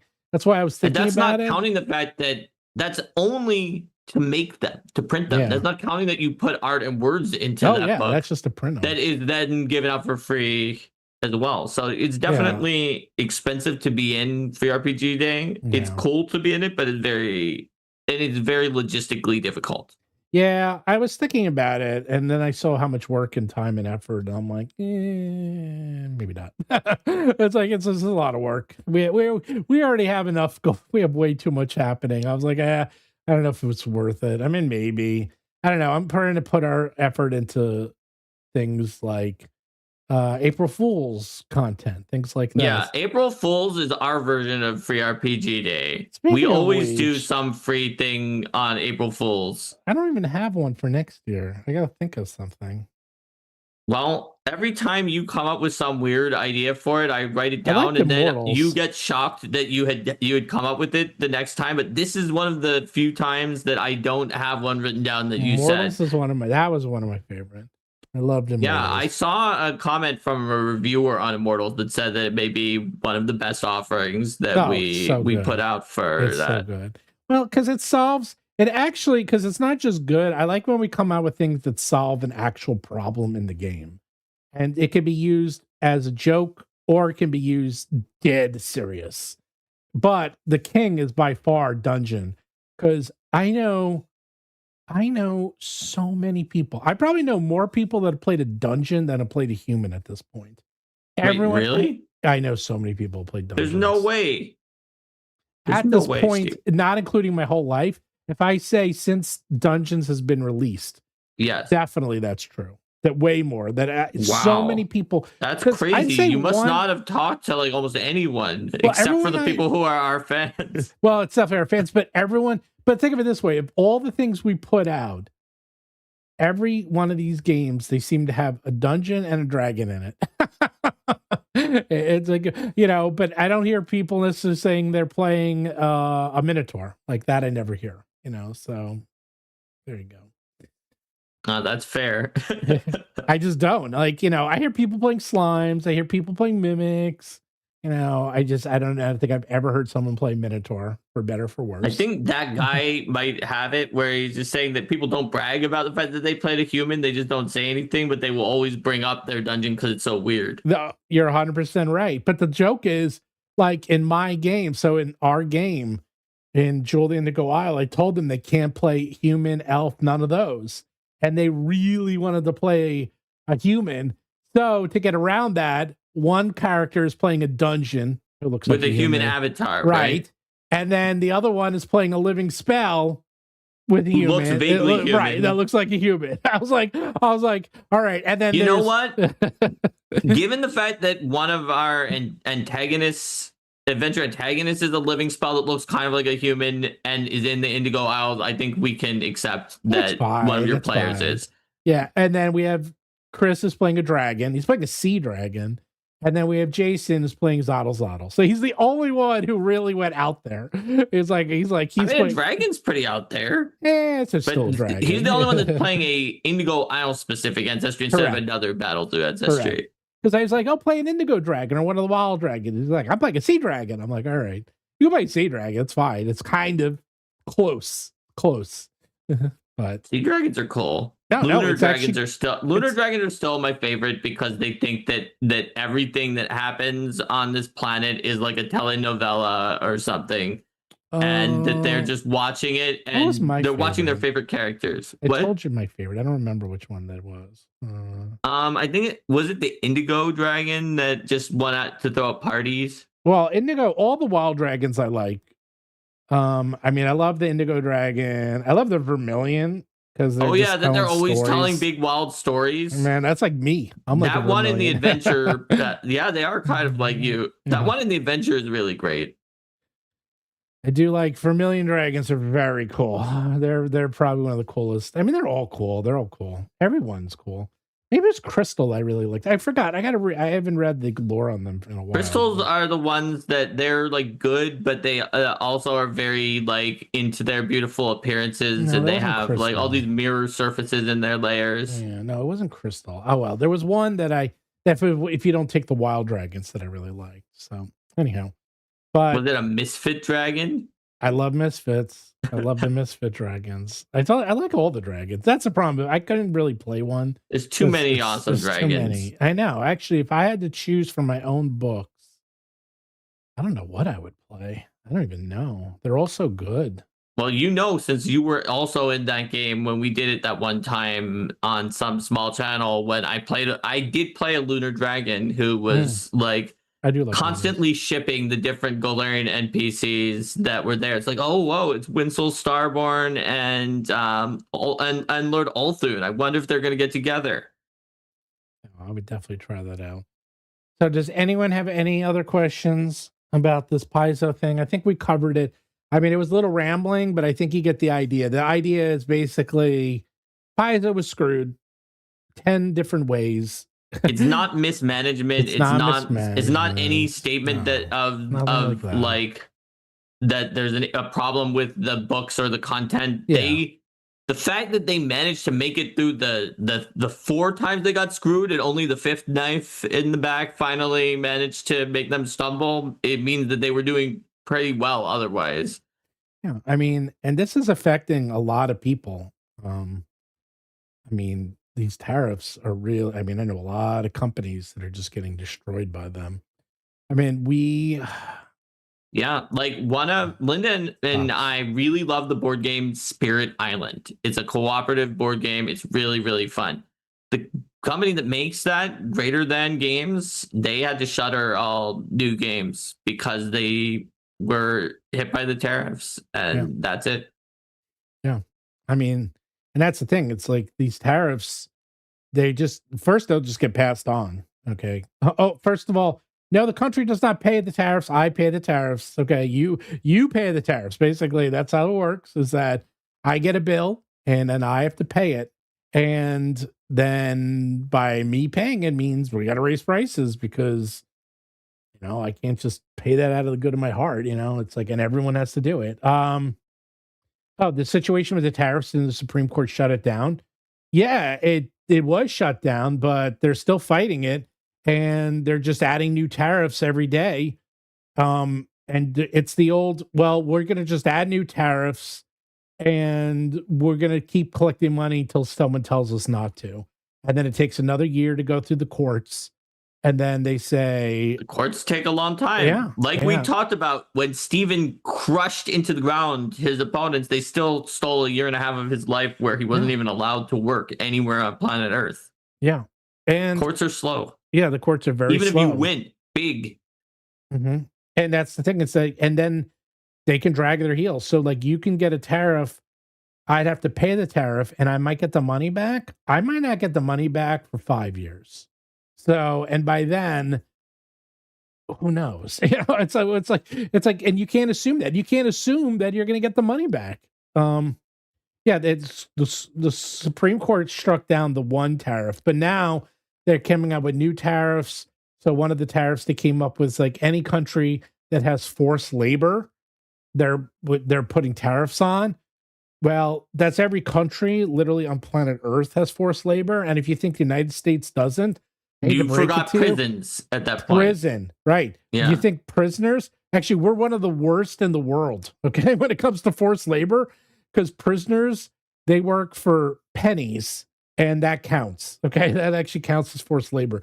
So their definition of like adding a 10-20% tariff is if you have forced labor, then we're adding tariffs to you. That's literally every country in the entire world has at least one person, quote, forced labor.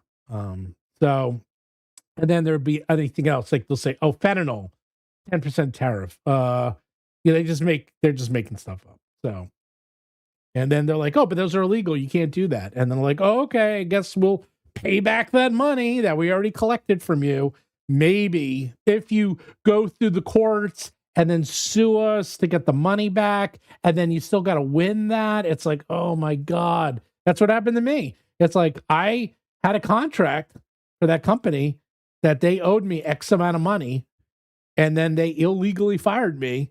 And I'm like, well, you still got to pay me. They're like, nah, no, we don't.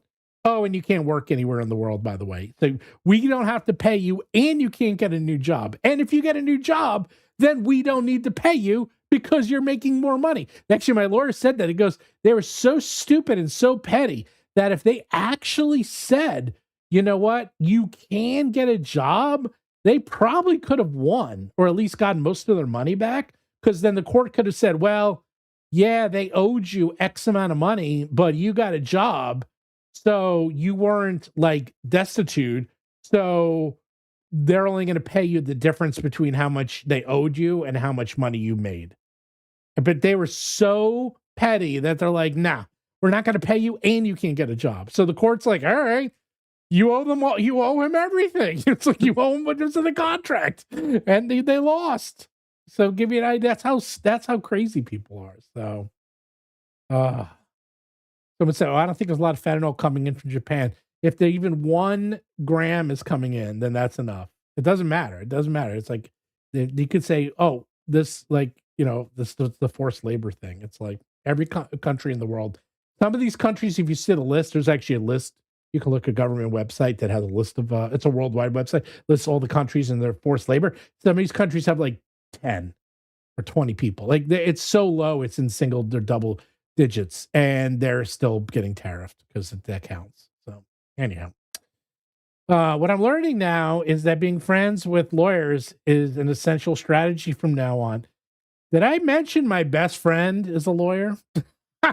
You have before. Have I mentioned that I talk to him every single day? Did I mention that I write half of the documents, my legal documents, because I practically am a lawyer at this point? Yeah, you really need to have a friend who's a lawyer. It's It is so crucial in life. I can't emphasize it enough. You'd be surprised. So, Vatican City forced labor. Because the priests have vows of poverty. That's actually a sarcasm comment to I know, talk that about is sarcasm. that's a sarcasm of how they're anything. just twisting it and claiming everything is forced labor or fentanyl. By the way, there are 2 countries that don't get tariffs, and that is Russia and North Korea, which have probably more forced labor than anywhere else on planet Earth, by the way. So I didn't realize that North Korea was not getting tariffs. Nope. North Korea and Russia are the 2 countries that are completely exempt. I remember Russia wasn't, but yeah, I guess I wasn't paying attention to North Korea. Was there like any reason given why North Korea wasn't, other than just like mystery? Nope. Those are the only 2. Yep. Every country. I know. It's really unbelievable. It's so, yeah, those are the only 2. But there are ways around it. Like, actually, I pay a semi-low tariff for books. The only thing they can't tariff directly is educational books. That there's a 7.5% tariff on, and that's it. We have a ban on Russian oil, but that's not the same as a tariff. We have sanctions. Sanctions are not tariffs. It's slightly different. There's all these terminologies. I won't get into the sanctions. I can get into geopolitics, but yeah, are geopolitical punishments that the community is put on for certain actions, whereas tariffs are like protective monetary taxes that are put in on people who bring things in from somewhere else.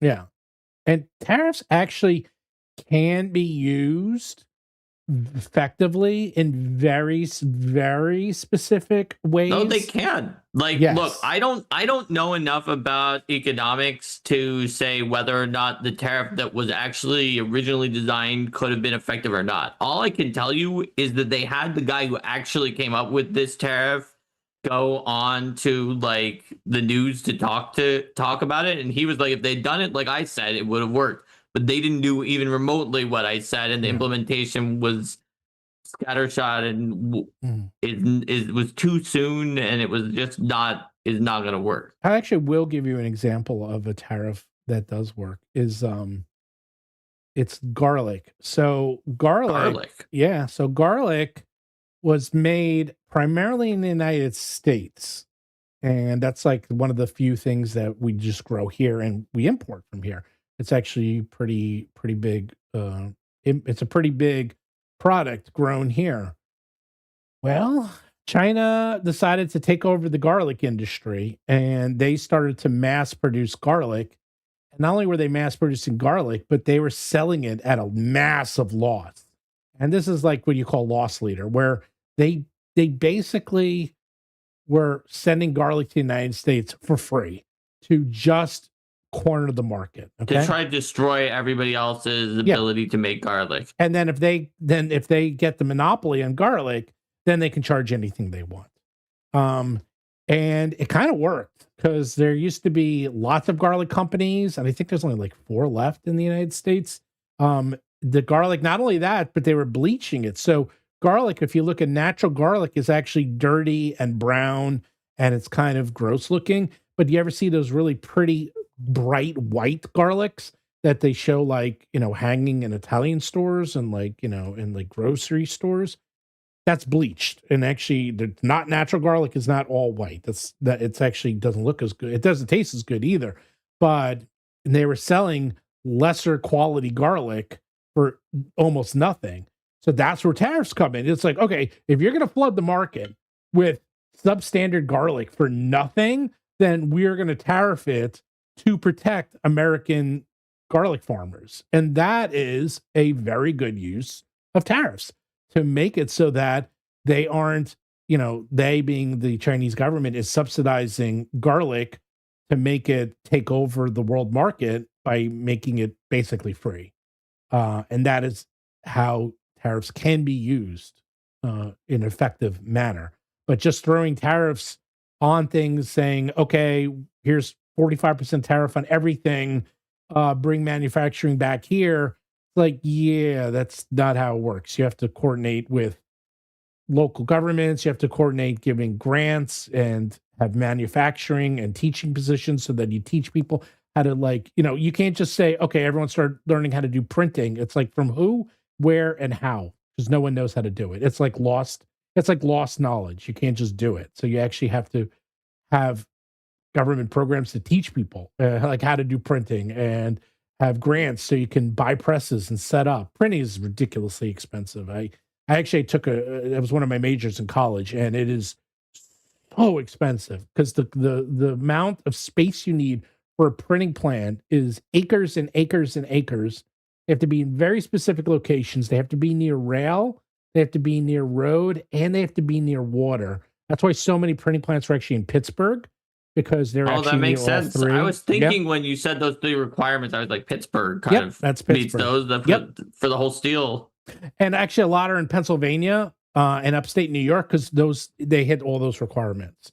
So you have to be in a very specific location. You can't just put a printing plant down the street. It has to have easy access. And in fact, the rail cars usually go right into the plant. I know you came here for Paizo, but now you're getting a lesson on how printing works. But so, like, you can't just say, all right, we're just going to start printing. It's like, no, you can't just start printing. It's incredibly, incredibly complex. That requires hundreds of millions of dollars of infrastructure and development and expertise and years of development. Oh, so ridiculous. Someone said, yeah, just hit Control P. There you go. Just hit Control P. No, that's Dustin. Yeah. Nice, Dustin. Anyhow, so there you go. That's how tariffs can be used. So if anyone wants to know, you can look up the Garlic Wars. There's other similar things that are very similar to this that happen all the time, actually, especially technologies, for better or for worse. Cars, like you can buy a EV car, a Chinese electric car that is better than ours for half to a third of the cost of what our cars cost. They don't even have a tariff. They're just not allowed to come into the country. They don't even bother. They're like, nah, because they would have to tariff them like 200%. But the auto lobby is so strong. They're like, no, we don't want any of those coming anywhere near the United States. By the way, they are, because there used to be a ban on electric cars in Canada and Mexico, and now there isn't. So they're going to start seeing them, because I've seen those electric cars. I've seen them when I go overseas, and oh my God, are they nice? I mean, think a Tesla is nice. You've seen nothing until you see. Yeah, I've heard about some of the crazy extra features that the Chinese electric vehicles have, where like some of them like have a drone that like goes up over your car and then looks from above so that you can see where traffic and things are, or other weird stuff. They have one car that actually, if it detects bumps in the road, it like jumps over the bumps. Oh, I heard about that one too. Yeah. It's like, come on. I mean, the stuff in those cars. It's like Inspector Gadget or Batmobile things. And these cars that would go for $150,000 here go for $30,000. $30,000. Yeah. Oh, here we go. Yeah, since tariffs are not done. Actually, tariffs are done by congressional action. That's the thing. They can't be done by one government official. They actually have to be done. They're supposed to be done by congressional action. Yeah. That is the issue at hand. Right. Yes. And the power of the purse is in Article 1 for the for Congress. They're supposed to be the most important branch in the checks and balances. Yeah. And actually, EVs, for the first time ever, 10 years ago, all the top 10 cars in China were gas powered. And last month, for the first time ever, top 10 cars sold in China were all electric. Think about that. So it's interesting. But, well, anyhow, we got into a weird level of topics here. We always do, but that's okay. Well, yeah, people come here. Hey, people love us for it, Stephen. Well, the Stephen stories. I was watching a lot of YouTube when I was overseas, and they said the number one reason a YouTube channel does well is because of stories. Yes, Stephen stories. People voted on what kind of Stephen content did they like the most, and it beat baseball, and it beat 80s movies, to beat all of them. It was the Steven stories. Yeah, people show up for the weird. Well, this is also what I do in my spare time, as you know. Like I watch a lot of geopolitical, a lot. And I mean, even though I'm not political in any way and I don't talk about politics, but I like to watch it and I like to understand what's going on in the world. But I won't ever tell you my true opinion on any of this stuff, but I can tell you what should be done versus what shouldn't be done, especially when it affects me. I will say that. And then I watch a lot on business and how businesses basically either do well or do poorly. And and every single one I've been watching is always, it always goes like this. Things are going great. And then COVID happened. Every single one of them. And they either say, and then they went out of business, or they said, and then they pivoted. That's kind of it. Oh, by the way, I saw someone say the reason Paizo isn't doing well is because they overinvested and did too well during COVID, and now they're paying the price. 100% wrong. So nice guess. Next time, use facts, not guessing. No, it's nothing to do with that. It has to completely do with losing $10 million in inventory that's out of your control, and then getting hit with tariffs that's out of your control, and just and then getting hit with an OGL that's out of your control, and then having to do all your books that's out of your control. From having worked at Paizo before, like Paizo is cautious sometimes to a fault. I was not there to see numbers of whether they quote overinvested in COVID, but I do not think that they did. And even if they did to a small extent, it's not what caused this. What we saw what caused this. Oh, by the way, I will say, I'll end this with one fun little note. So I saw my brother for the first time. I didn't even know it was my mom's birthday. And I saw my mother and my dad and their friends, and my brother was there. My brother lives in LA. And I haven't seen him in like years. I didn't even know he was coming. So if anyone sees the new Austin Power commercials, there's a Verizon commercial using Austin Powers. My brother did those commercials. So he did the costumes for the commercials. He told me, he goes, I'm like, how'd you get that? He goes, well, I got a call and they said, he lives in LA. He's like, can you come to New York and do a commercial for Austin Powers? And he's like, okay. And they go, good, go to the airport now. I'm like, it's like, go to the airport now and fly to New York now. And he's like, okay. So he literally flew to New York the same day he got the job. Wow. Came to New York. I hope they paid for Express getting him there. First, he gets first class. It's automatic. It's in his contract. He's high enough that what happens is, like, once you get first, he used to be economy, then he was business, now he's first. And he's always first. Doesn't matter where he flies, international first. Doesn't matter. Wherever he flies, it has to be first class. So that's part of his contract. So anyhow, they fly him, and he told me he met everyone, of course, because he fits them. And it was in a warehouse in Manhattan, and they built the set in a day. He's like this built the set so fast. And it's the Dr. Powers set. It looks amazing. And then Dr. Powers? Sorry, Dr. Powers. Dr. Evil. Dr. Evil set. And I was confusing Powers. He was, I think Dr. Evil was like revealed to be his brother or something. So I thought that was possible that he changed his name or something like that. So it's Dr. Evil. And he met all the people. Seth Green was there and Rob Lowe was there. And so he met them all. And then he had to do the extras. But that's when I was angry. I was like, really? You couldn't ask me to be an extra? Come on, man. It's in Manhattan. I could have just come down. And anyhow, he told me about it. He came in. They shot it in a few days and he was done. But the commercial, it just came out. He says they only did one commercial, but I'm like, he's like, he kept the costumes because he's like, I think they're going to do more because the commercial is doing really, really well. So he has a feeling they're going to call him back and say, we got 5 more commercials for Dr. Evil. So come today. Yeah, come today. That's how it works, man. I mean, he's like, wow.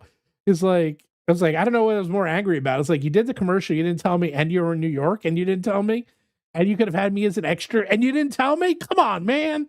Come on.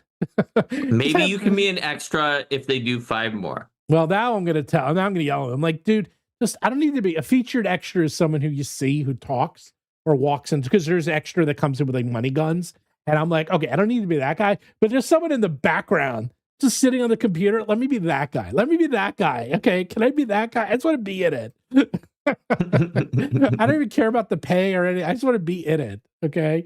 And he does so many. Yeah, that's his new thing is he does his nationwide commercials. Woo. If you ever wonder why, like Heidi Gardner, she was on Saturday Night Live and now she does these commercials and she quit Saturday Night Live. And you ever wonder why do all these professional actors and why do these like big stars do commercials? Because you work for a week and you make a fortune. They make more money on a commercial than they'll make in a movie. Comparatively for the amount of time they have to work. It's like, for sure. So much money. It's dependent on the size of the commercial because there's regional, there's state, there's national. So a national commercial, you get paid bank. And that's a national commercial. And so my brother's like, yeah, just do national commercials now. That's his new thing. And he's still doing movies. He actually just did the newest Seth Rogen movie called Babies that's coming out in a few weeks or a few months. So if you see the movie Babies, which I have no idea what it's about, but he's doing that one. And so you want to see a movie with my brother. So I'm guessing it's about babies? I have no idea. It's a comedy, but he says it's actually kind of serious. So okay. I don't know. But it has Seth Rogen in it. That's his buddy. He's done a couple of, I think he's third or fourth Seth Rogen movie. He did This Is the End. He did the one with Barbara Streisand with Seth Rogen. I think he did a few more with them. He's done a couple. He's like his go-to. That's the thing. Once you go, it's like us. It's like you always want to work with the same people. Same thing in Hollywood. Like he works with the same directors and same actors over and over again. They just keep hiring him. So, and now he has a new. Actually, I wonder how he got that how he got that commercial. He must have known someone on this set. So there we go. So why is it confirms Steven's brother's a bad sibling? It's not a bad sibling. He just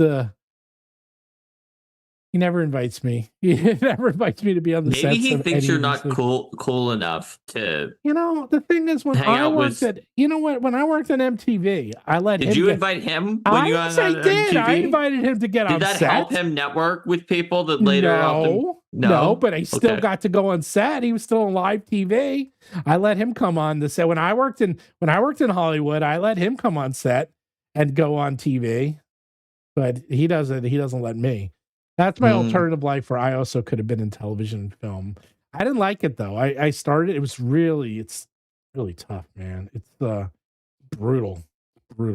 It was fun to do for a few months. And then I was like, got it out of my system. I was like, all right, I'm done. It's like going to Africa.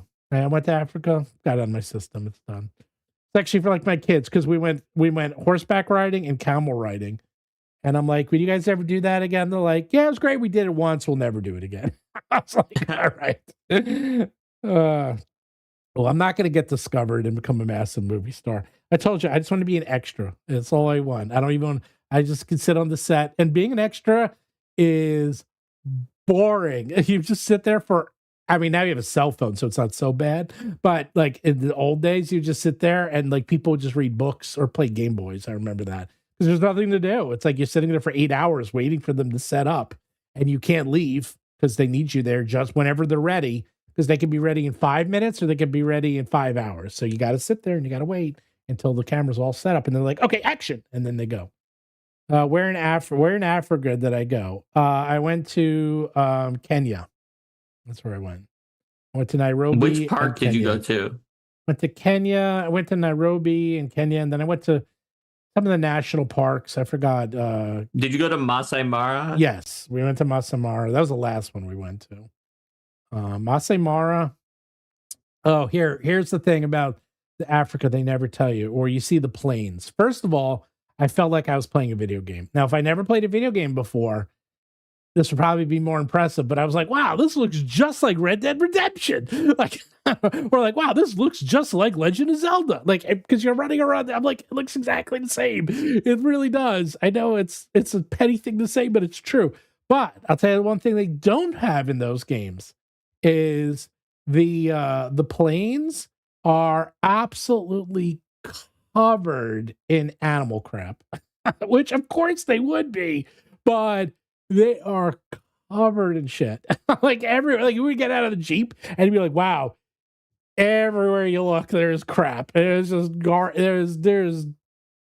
it's a lot of good. There's a lot of crap on the ground that you don't see in the brochures. It was like everyone was like, "Watch where you walk. Watch where you walk. Watch where you walk." You always have to watch where you walk because there was and it doesn't rain there because it only rains like during rainy season, so it just stays there. And I can only imagine what it looks like after a while.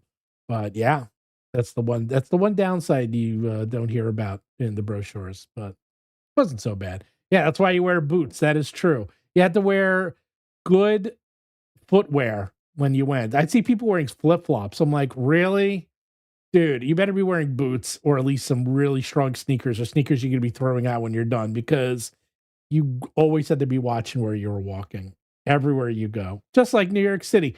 Now, New York City only smells like urine and crap. You don't actually see it, but you smell it. Okay, that's the difference. Here, you saw it and you smelled it. See, that's the difference. It's a full sensory experience. Yes, it's true. And actually, and the one thing you see in New York City is that you always get a contact high wherever you walk. LA is like that too, by the way. LA does not smell like urine, but you do. I never smelled more marijuana in my life as walking through LA. It was everywhere I went. It smelled like marijuana.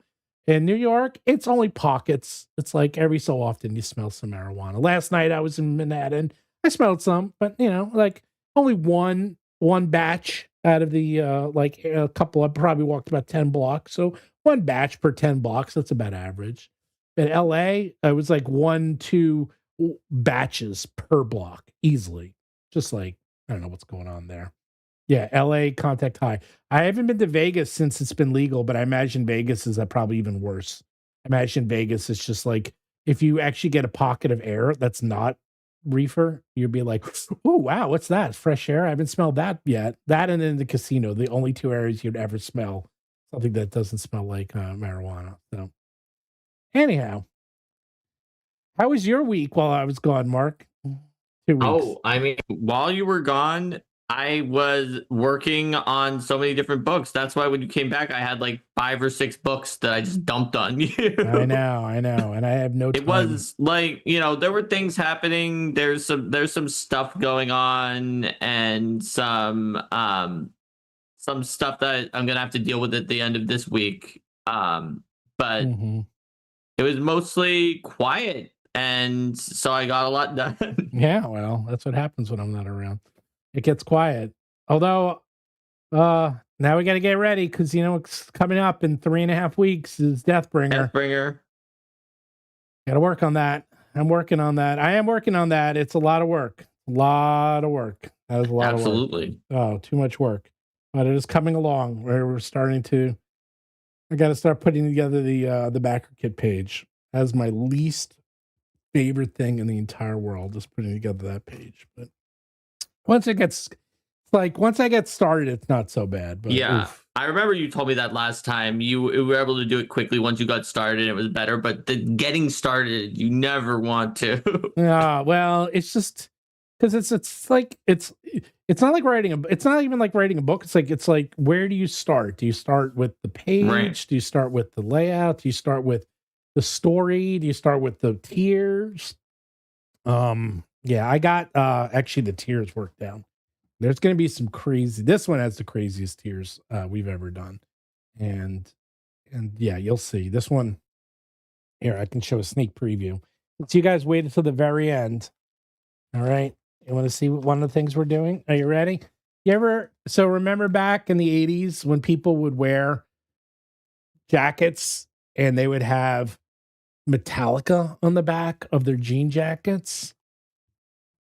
The Deathbringer. It is actually stitched. Look at the detail on that thing. A stitched patch that you can put on your clothing, put on your books. It actually fits right on the book. Look at that. You can put it right on the book. It is perfect size. And if you really want, here's a super sneak preview. No one's even seen this. Not Hey, Yeah, Mark, I you knew see. about the patch for the back, but I'm guessing I haven't even seen whatever he's about to put up. Actually, I think I did see that. Maybe, but I'm like the only person. yes, but if you maybe we're still fooling around, but if you want a Deathbringer denim jacket, and we're going to be having one of our YouTubers who's going to be modeling this. I got to get it to her, and she will model it for us and do some videos, so you get to see that. But we are doing a lot of crazy cool stuff like that. So you think that's cool? Is that an iron-on patch? Actually, they will be. These are just proofs. These actually are sticky. So these you can these actually have they actually are sticky. But that's only because I'm using that for promotional. But the real one's going to be an iron-on. Probably be iron-on just because they stay on better. But we're going to be doing lots of cool patches, things like that. Someone asked if there's going to be a darker denim for the denim. Yeah. There's a black. There's different colors of denim we're going to do. So it could be not just this one. It could also be dark. This is not going to be cheap. This is not cheap. Denim jacket, like fashion and clothing is sometimes really expensive. Yeah. And I'm always shocked how expensive clothing is. Yes. Well, who's going to be doing it? Is it Diana the Rose? Maybe. I wonder if it will be. She is. She actually just wrote me while we were talking. She is our go-to. There's a couple people, but Diana is very, very friendly with us. Obviously, I mean, I talk to her constantly. So she is very nice, and she also gets the vibe that we're putting out now. And she is doing our Eldamon videos, and damn, they look good. Yeah, I really like the elemental theming that she's been putting into that. I hope that it helps people to show it to prospective players to get the vibe and the understanding of the elements. Yeah, definitely what you'll be seeing. So we're going to be putting out a monthly video with Diana, and she writes and produces them herself, which is, just to give you an idea, she's the real deal. Like, I never ever want to hear people not thinking that these people, the YouTubers and the influencers that we use, and don't know what they're doing. She does everything. Yeah. Like, we don't do anything. She writes the scripts. She comes up with the whole thing herself, and she gets it right. Like, everyone we use, they know and they understand the product enough to come up with these things. It's not like we tell them what to say about the products. Yeah. So she totally gets it, and she's been doing this, and she's really enjoying it. She's each one is themed too. The water theme. She has like kind of a water. She changes the set all the time. It's really nice, and she does a really good Agile job. Monk says good quality denim is very expensive. Yeah. You're not wrong, Agile Monk. I would expect that anything with that denim jacket is going to be it's not going to be cheap, very expensive. But if you want to get your own denim jacket with Deathbringer and signed by Professor Dungeon Master, and we'll have more. I'm actually not going to put these on. I'll give them to you, and then you can put them on yourself. But we'll give you patches and pins, and you'll see. We're gonna have a lot of cool stuff. This will show your. We're gonna have shirts. We got a lot of cool stuff. Shirts are like a must. Everyone was telling me you have to have shirts because it seems to be very big. Shadowdark community and the OSR community, shirts are like a big thing. So there you go. All right. Well, I suppose then, until next time, everyone, if you want to battle the zoo or bring the death or deal with diamond bankruptcy, you have to roll for combat. Yes. And don't forget, next week, we've got Wes Schneider from WotC to talk about Ravenloft. It's going to be cool. It'll be very fun. And you got to hear stories from Mark this time. Mark and Wes hanging out, doing crimes in Paizo. All right.